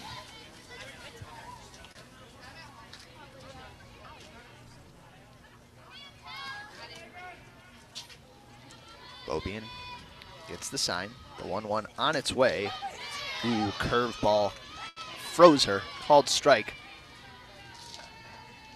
Low and away. The count moves to 1-2. Bobian working quickly.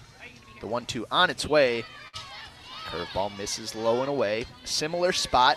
Trying to get Murray to chase. Didn't bite. The count even at 2-2. Bobian looks in. The 2-2 on its way. Swinging a foul toward the Michigan dugout. Bounced off of the roof of the dugout and then off of the railing, the padded railing of the dugout. Did not hit anyone in the process, thankfully. And home plate umpire Chris Tahanika gonna check out that softball before returning it to Megan Bobian. Still works, still round, still got seams apparently. The 2-2 pitch on its way from Bobian. Curveball just misses off outside, and the count runs full. Megan didn't throw all that many pitches in a complete game. One hit should have been a no-hitter effort in the first game.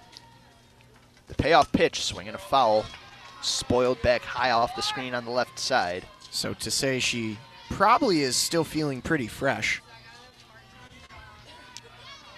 Peters, ever ready to scamper into action in left center field, took a few steps to follow the trajectory of that ball. Another 3-2, swinging a high hopper toward third. Uden fields, double clutches the throw to first, not in time. Murray beats it out.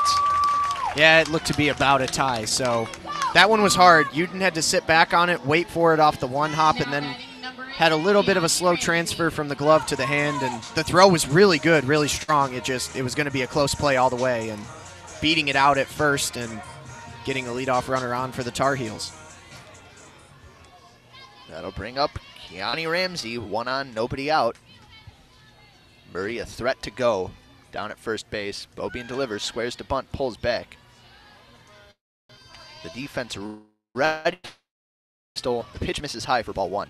And yeah, it looked like Uden kind of jumped to collect that ball, and her footwork and transfer just were not quite in sync. And so she had double clutch before throwing to first. Ramsey again squares to bunt, again pulls back.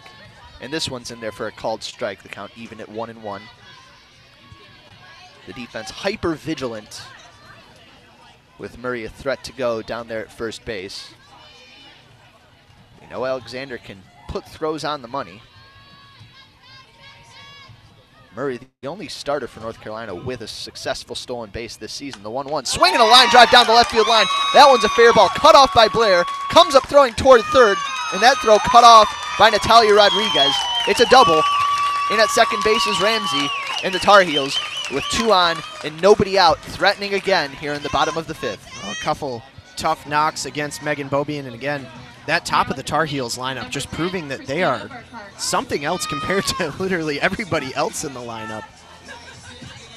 I think both of them now over 500 with their performances in this game. So Christina Burkhart, the number 3 hitter at the plate. She's hitting 273. She was hitting 273 on the season going into this game.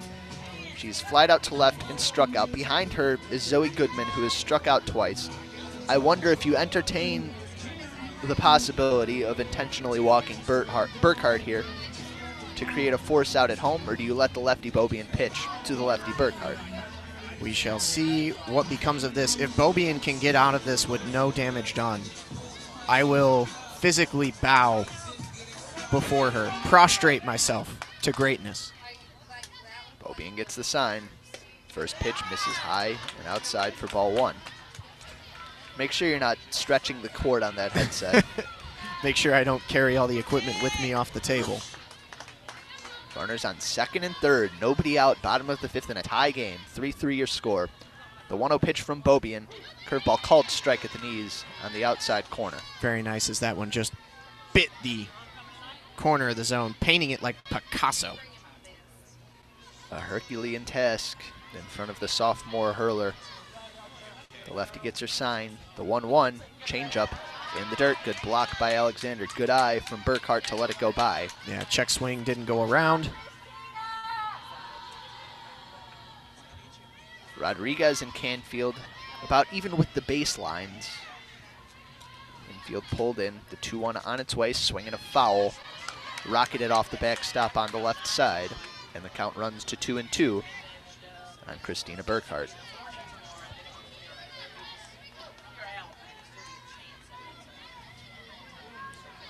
Behind Goodman, of course, is Berlin De La Mora, who's got, aside from Settlemeyer and Blair, one of the hardest hit balls in this game today. 2-2 the count. Beaubien winds. Pitch on the way. Misses in the dirt. Great block by Katie Alexander. Just onto all fours pretty much to get down in front of that one and keep it right in her grasp. Yeah, Alexander was expecting a pitch, I think, low and away. Instead, it bounced low and in. A changeup, and she had to just pounce to get in front of that one. Full count. The payoff pitch from Beaubien, swinging a high tapper back up the middle. Canfield fields her only play is to first base. As Burkhart pounded that one over the circle, the run scores from third. Moving over to third is Kiana Ramsey. It's an RBI ground out, and North Carolina takes the lead. Yeah, not a whole lot you can do there. That was the right play. Take the out at first. And now with just the runner on third, still by no means out of the woods, but maybe a little bit easier to try and work here. Smart play from Faith Canfield. Quick transfer too. The first pitch to Zoe Goodman. A changeup misses the low and away for ball one. Another good block by Alexander. A lot of Beaubien's pitches here since she's come in going low, and scooping them up out of the dirt or just above the dirt is Alexander.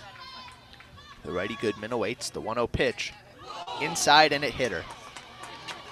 Right up in the stomach it looked like, but she's very excited that she got hit as she energizes the dugout walking over to first. Yeah, hamming it up, pretending to flail around for a sec as she goes down to first. And Hutch out to have a word with Megan Beaubien. Runners at the corners, still only one out. I believe we're going to see a pinch runner. And after the big 2-run home run in response by Michigan, coming back here, they lose the lead again, and now they have to try and get the sixth with just a 1-run deficit.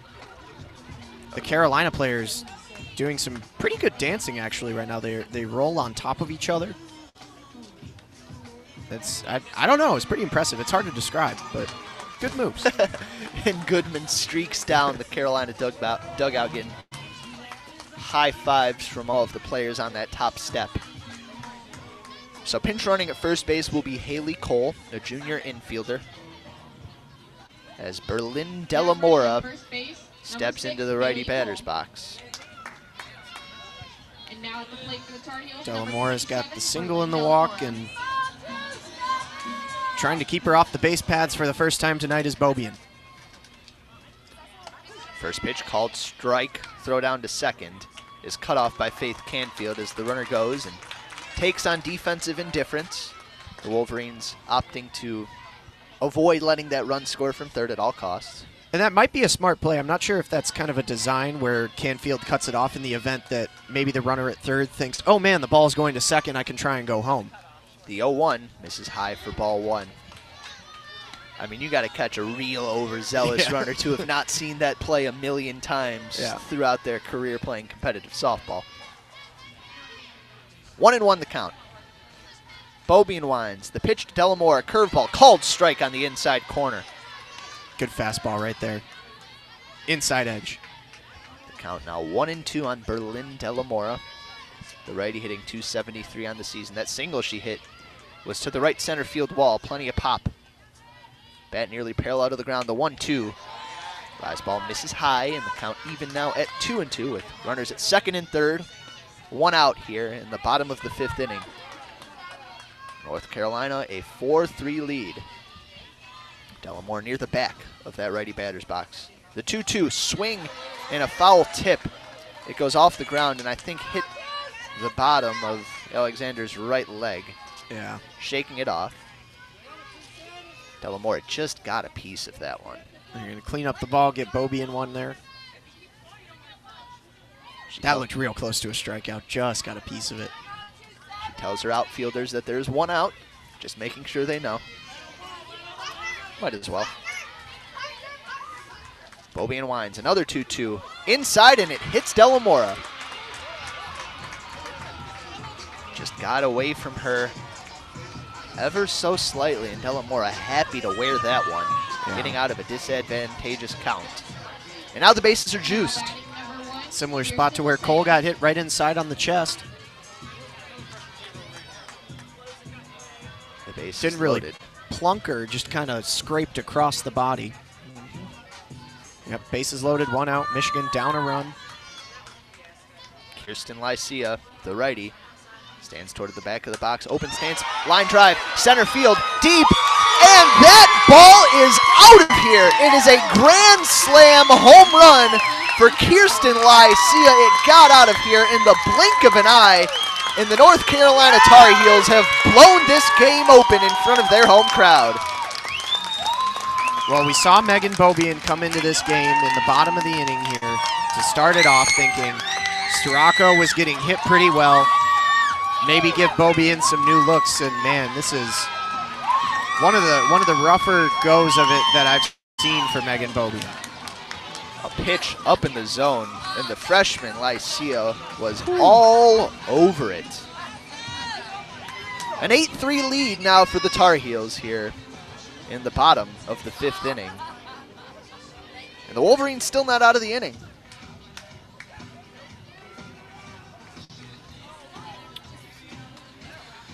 And so now it looks like Sarah Schaefer will be entering the game. Yeah, somebody was just asking in the chat about whether we had heard about Sarah Schaefer, and Hutch had said last week that she needs to continue to make better pitches if she wants to earn her way into the rotation. She only threw 1 inning to close out in Tampa.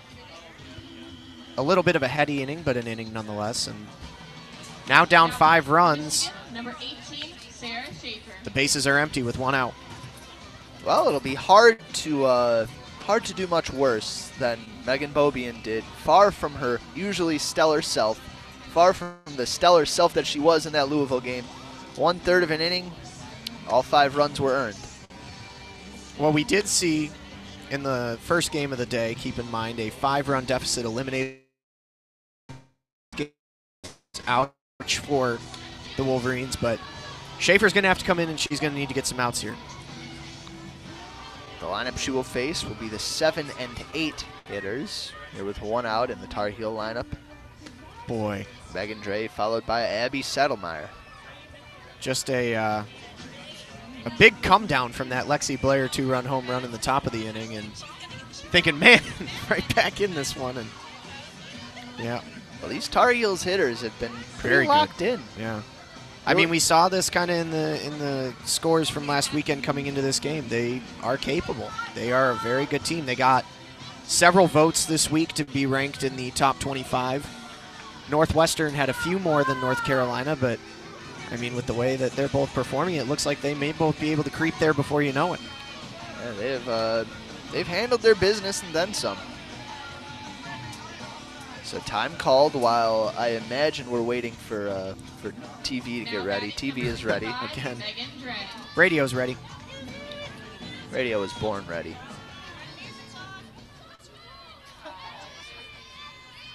So Schaefer, the first pitch on its way. Curveball misses high for ball 1. Schaefer, as you mentioned, only thrown 1 inning this year back in Tampa. The righty rocks back. The 1-0 to Dre. Curveball misses just a bit low.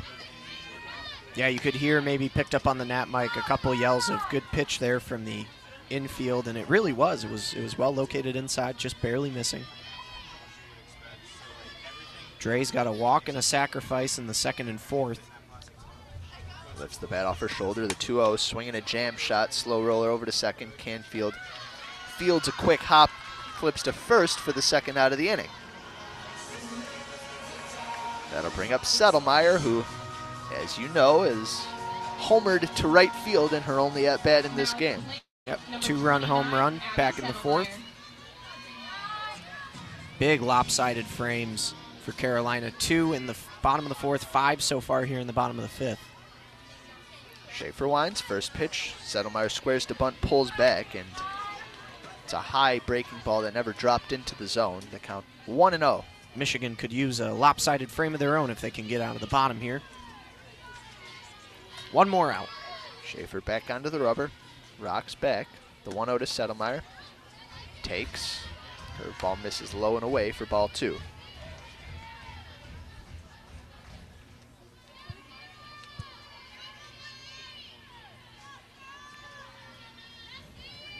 Schaefer looks in, the 2-0 on its way. There's a called strike. Curveball caught a lot of that outer half. Count moves to 2-1. Yeah, not sure, how prepared Schaefer was. I don't know if you can see the bullpen down the line mow or not, but I don't think she was warming up prior to Beaubien getting teed up on. The 2-1, swinging a fly ball foul, skied over the screen on that left side, and the count runs to 2-2 with 2 outs. Here in the bottom of the fifth, North Carolina leads the Wolverines 8-3. And I can see the bullpen, but I can't see into the bullpen because of fences with tarp over them.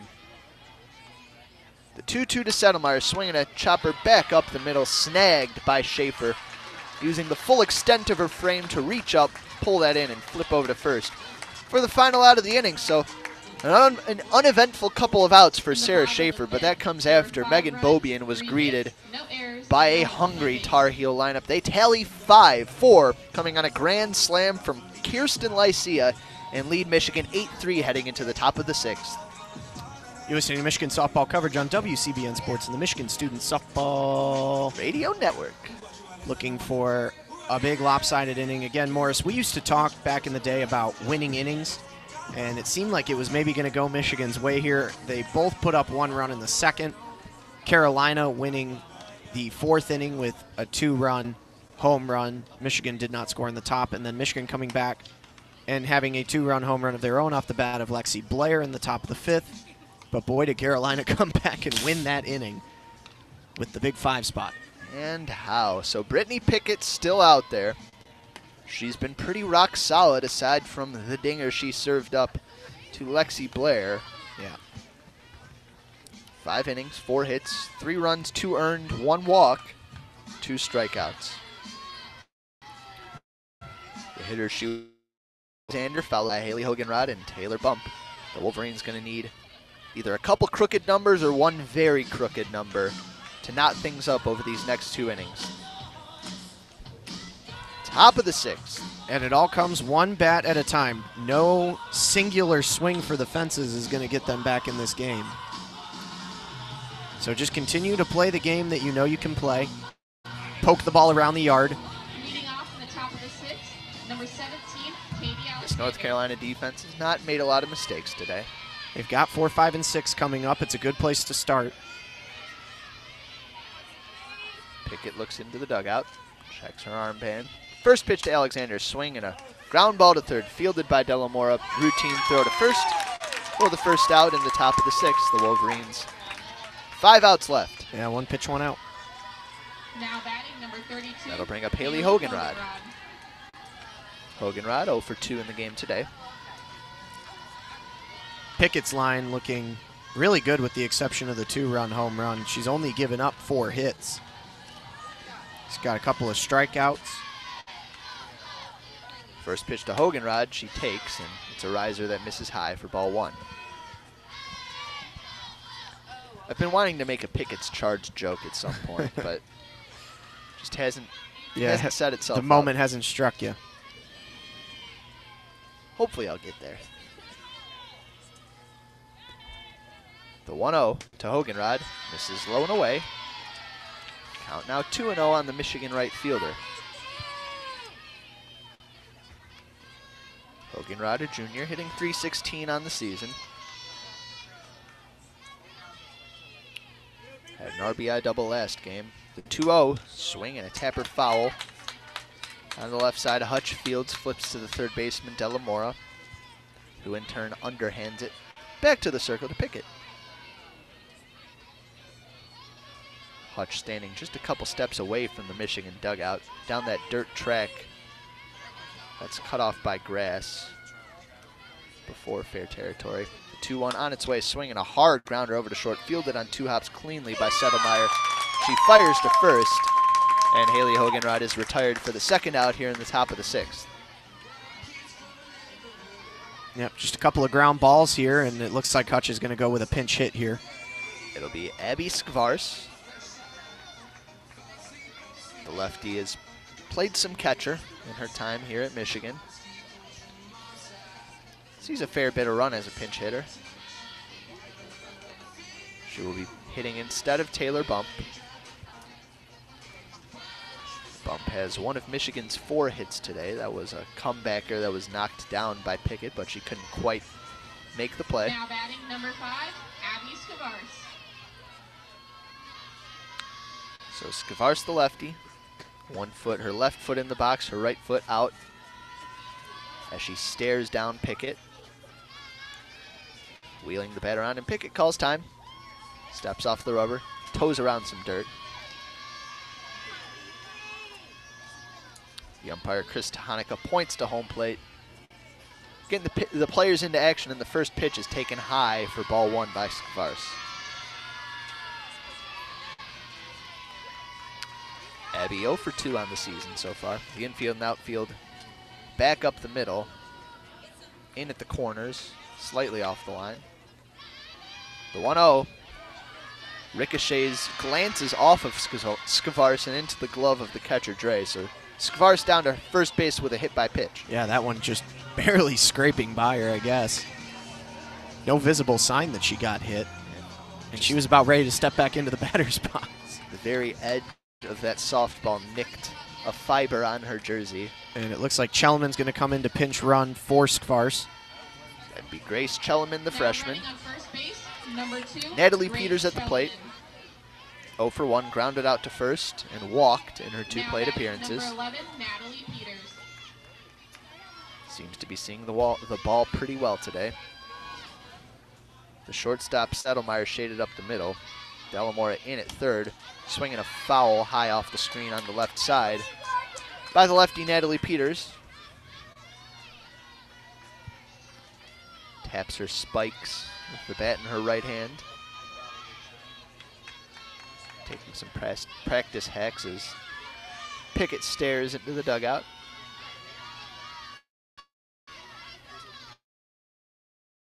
The softball in her left hand now delivers the 0-1, glances off of Peters, apparently. I didn't see much there, and Carolina's going to come out to argue that one. Yeah, I think she leaned into that one. Yeah, they had the same view we did. She kind of twisted her legs into it, but Peters gets on base. That's 2 hit batters technically. Michigan needs base runners again, down by 5 and trying to get something going with 2 outs here. And it looks like we're going to see a pinch hitter. It's Mackenzie Nemitz. A bench bat looking to keep this Wolverines 2-out rally going. The bat is the same color as her jersey and her pants, and she came out, and I thought she came out without a bat because she had it tucked under her armpit. Mackenzie Nemitz. Nemitz, the lefty, a senior for these Wolverines, stands close to the plate. Wide stance, runners on first and second, 2 outs. She takes in the first pitch. Curveball splits the plate for a called strike 1. The Carolina fans not happy because it looked like Nemitz kind of leaning in a little bit there too, maybe with the lower legs. I don't know what they're complaining about. Yeah, It was a called strike. Yeah. The 0-1 on its way, swing and a miss. Curveball off the plate away. Nemitz chased the snap throw down to second, but Chelman back in plenty of time. So Nemitz quickly behind in the count. She does crowd the plate. Not out of the batter's box, despite the protests of the fans. The 0-2 swinging a tapper foul, bounced up, and it caught the umpire in a spot you don't want to be caught. Hopefully he is wearing appropriate protective equipment. Yeah, that bounced up and kind of froze him. Still standing in there. Whew. Hats off. Strides out to the circle, telling Pickett to get on with it, I guess. So Nemitz behind in the count. 0-2. The Wolverines down 8-3 here in the top of the 6th. On second base, Grace Chelleman. See if they start screaming about her being over the line again. On first base, Natalie Peters. Nemitz awaits. The 0-2 swing and a tapper foul. Just staying alive up there. Bounces back to the backstop. Nemitz could really come in clutch here. She's 1 for 4 in her at-bats so far. She started in the Florida game. She pinch hit the final out of the Arizona game. Had one other that is escaping me at the moment. Another 0-2, cold strike 3. Nemitz twists out of the way, and that one catches the inside corner. So Nemitz down on strikes. The Wolverines rally ends. Without anything on the scoreboard, we head to the bottom of the 6th. Still a 5-run Tar Heel lead. You're listening to Michigan softball coverage on WCBN Sports and the Michigan Student Softball Radio Network. Again, a big thank you to those of you who have tuned in with us again for game number 2 here as we move towards the closing stages of this one. Again, you never know. Northwestern put up 5 runs on Louisville in the 7th inning in the first game of the day. Wound up taking it to extras and wound up winning that game, 9-8. Yeah, to be fair, Louisville did not have Brittany Pickett in the service. That is fair. She's been rolling. She's been quite good. She's been keeping these Michigan hitters off balance. Fortunately for the Wolverines, it'll be Natalia Rodriguez and then the top of the lineup, due up in the top of the 7th. So pretty much who you would want to start a rally. But first they need to get there. And it'll be Sarah Schaefer still in the circle against Destiny DeBerry. And then the top of that Tar Heels lineup. North Carolina's gotten production throughout their lineup. 7 hits by 6 different hitters. Yeah, and again, 8 runs on 7 hits, so just a little lopsided there, but North Carolina took advantage of the chances that they were given. So I think we're waiting for TV. Radio's ready. Bar for the course. And they're ready. Number 22, Destiny DeBerry. Really a nice set of names in this Tar Heel lineup. Destiny DeBerry is another strong one. She squares to bunt, lays it down, it bounces foul off of Katie, off the ground and then off of Alexander. Yeah, up into the arm it looked like. The home plate umpire hands Schaefer a ball instead of throwing it to her for whatever reason. Why not? Less room for error. The infield in against the slapper DeBerry. Schaefer winds, the 0-1. Drop ball just misses off the plate away for ball 1. Been a long day at the ballpark here, Mo.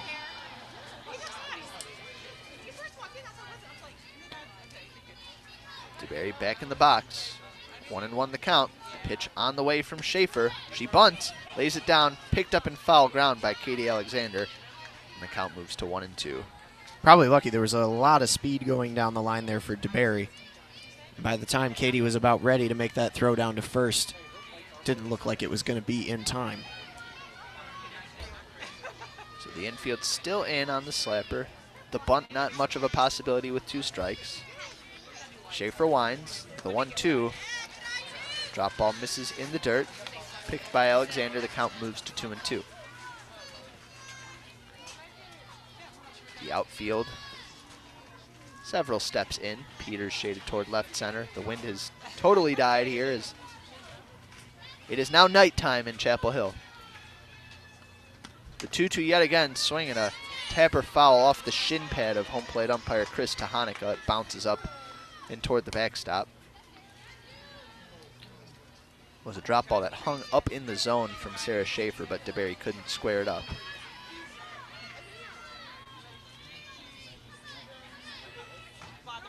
Schaefer, one step behind the rubber now, steps back to it.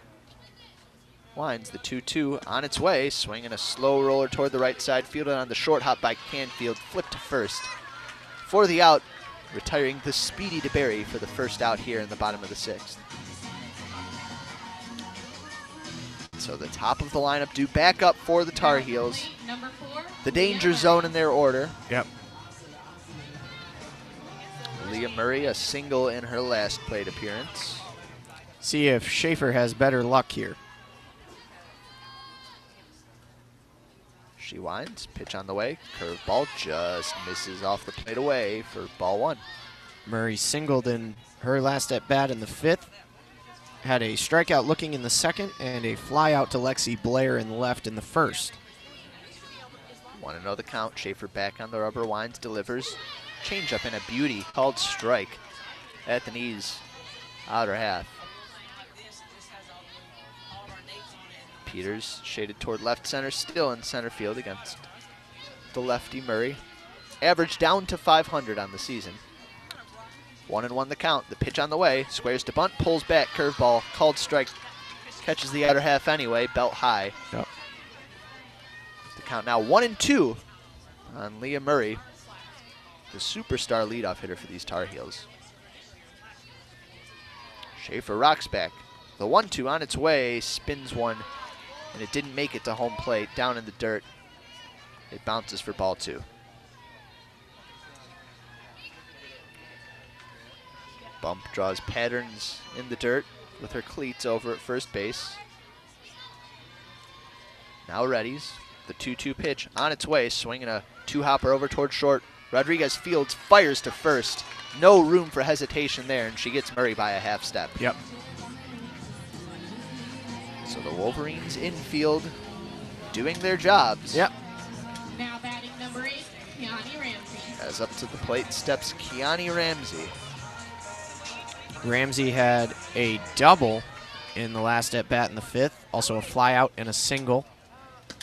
Squares to bunt, lays it down. It's a drag bunt, charging his bump, fires it over to first. A sidearm throw to Faith Canfield covering for the final out of the inning. And a snazzy snag over there at first as well. So Schaefer gets the Tar Heels to go down 1-2-3. And we head into the top of the 7th, the Wolverines needing a miracle. Yep. Trailing by 5 to the North Carolina Tar Heels on the Tar Heels home diamond. It'll be Natalia Rodriguez and then the top of the lineup against Brittany Pickett. Pickett through 6 innings. 4 hits, 3 runs, 2 earned, 1 walk, 3 strikeouts. You're listening to Michigan softball coverage on WCBN Sports and Michigan Student Softball Morse Radio Network. Again, a big thank you for those of you who tuned in with us for Game 2. We will be back again tomorrow at 12:30 and on Sunday at 12:30. If you had it in your calendars at 1:30, the games have been moved up an hour for both days as of right now in anticipation of some rainstorms coming through here. It's also going to get significantly colder tomorrow. I got my long johns, and I got long johns to spare, Jeremy. I will be just fine. Michigan blood. Yeah, my blood has thinned. I've gone soft. Your living blood down was south. thin before. You wore a sweatshirt in Tampa. You're not wrong. So Natalia Rodriguez hitting from the left side. Hit a chopper single back to the circle, her last plate appearance. Leveraging that speed of hers down that first baseline. The infield drawn in. Everything with this North Carolina defense is done to the extreme. Yeah, very, very pinched corner infielders. A lot of room to poke one over. First pitch, down and in. Rodriguez takes for ball 1. It all starts with a ball, Morris. Is that what they say? It very well could be. Depends on who they are. Fair enough. Rodriguez, an open stance, awaits the 1-0. Swinging another high tapper back toward the circle. Pickett fields, double clutches the throw to first, not in time. It's another infield single as Rodriguez leveraging this hard infield dirt like she plays here regularly. Yep. Her second such hit. It's a start. Leadoff runner aboard for the Maize and Blue, and that brings up Lexi Blair. Blair, a home run to left center off the scoreboard, her last plate appearance. It was a very different game back then. Pickett looks into the dugout, checks her armband, winds, delivers. Blair takes, and it's a called strike at the belt in her half. Rodriguez perhaps a threat to go, but there's no reason to steal a base when you need 5. Outfield shaded straight away. At third base, Della Mora about 2/3 of the way toward third base. The 1-0 misses under the hands inside for ball 1. Even to scratch across a couple of runs here and make that score line a little tighter. And maybe produce some momentum if you can score any runs, produce some momentum leading into tomorrow and Sunday. The 1-1 curve ball called strike on the inside corner. Pickett has been a real contact merchant in this game, only 3 strikeouts, and she's done a really good job with this Wolverines team. She and all of her infielders, whatever they have on the wristband, it's been very effective. 1-2 the count on Blair. Pitch on the way, swing and a ground ball foul down the first baseline. Bonnie Thole skips out of the way. The count remains 1-2.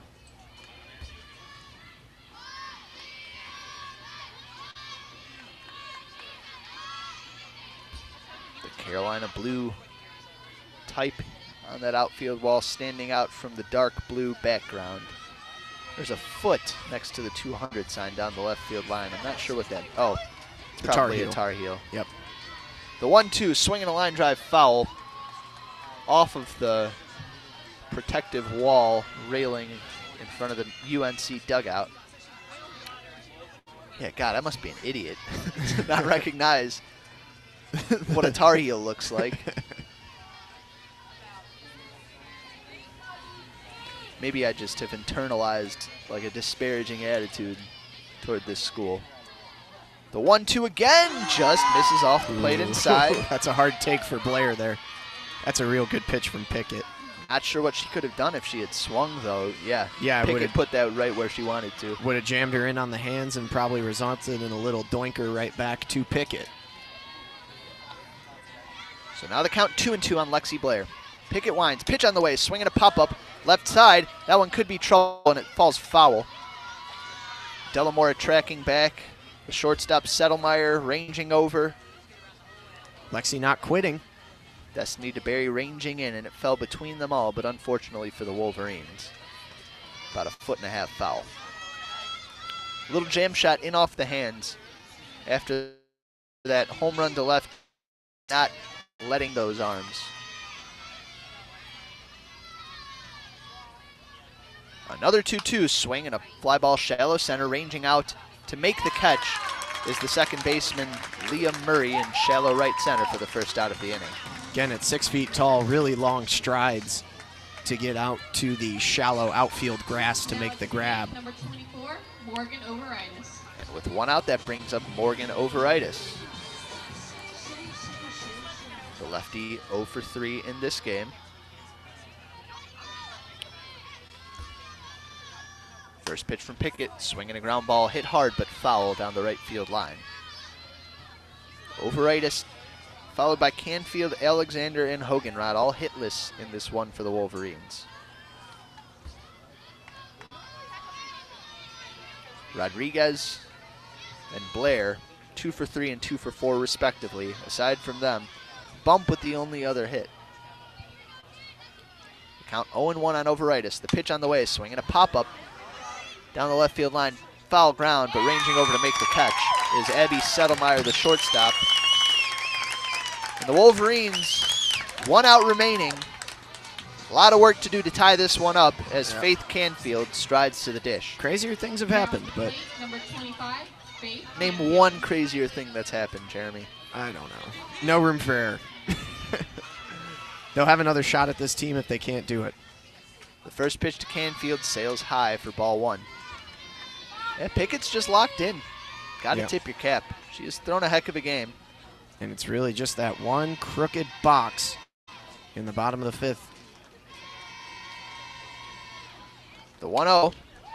Called strike just above the belt.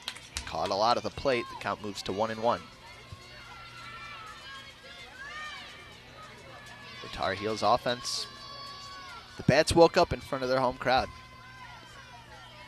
Pickett gets the sign. Checks her armband. The 1-1. Called strike, curveball back doors. Faith Canfield at the knees.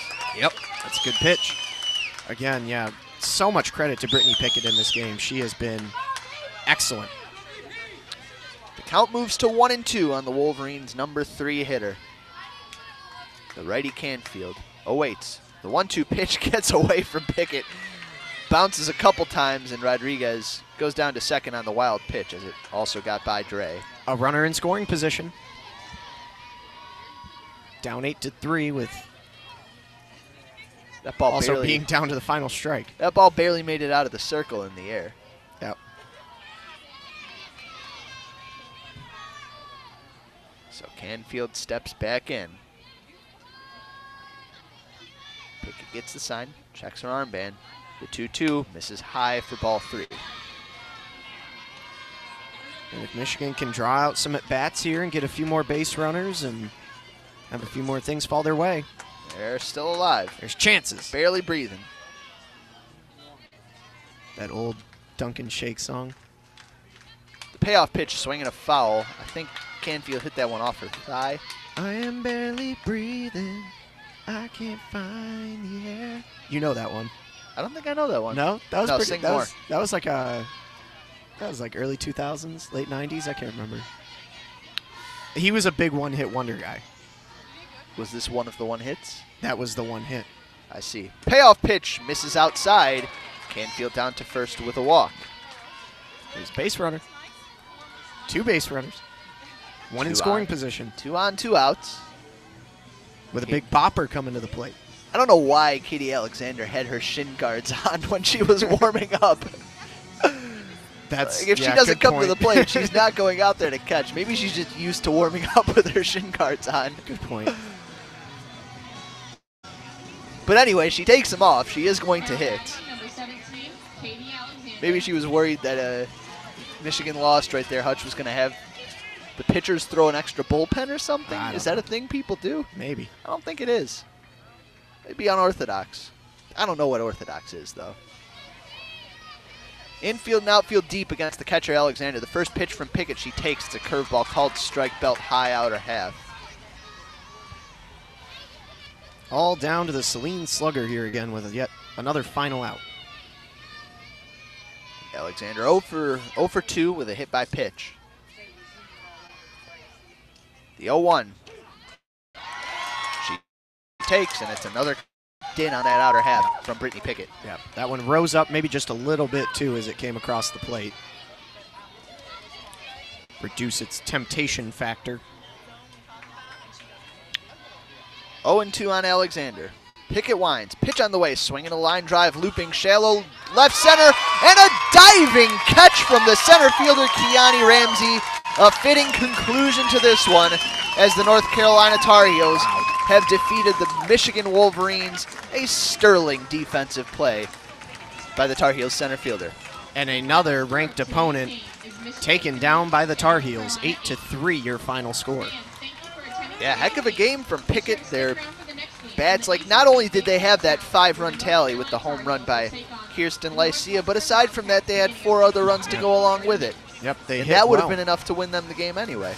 Yep, so obviously the initial question would be about the pitching change from Storako to Bobian in the 5th, but again, not a whole lot you can do at the end of the day. The pitches did not go Michigan's way, and Carolina, credit to them, they had really good offense, and these two teams will have a chance to go at each other again later this weekend, and Michigan will try and take a series split. This is a time for platitudes, Jeremy. I think you got to execute. There's always tomorrow. Yep. Sometimes Going to wipe off the whiteboard and get back to it. Sometimes you just got to find solace in the most banal phrases in the English language. And, yeah. Yeah. Fortunately, there's always tomorrow. There's always Sunday. And we'll be bringing you both of those games. Yeah, but another long day at the ballpark, another day that was made a lot more fun with your interaction and your encouragement on Twitter and on the YouTube live chat. We appreciate all of you who tuned in with us, as we always appreciate all of you who tune in with us, and we hope to see you again later on this weekend. It's been a blast, everybody. Good night. Hope to see you tomorrow. And, of course, go Blue.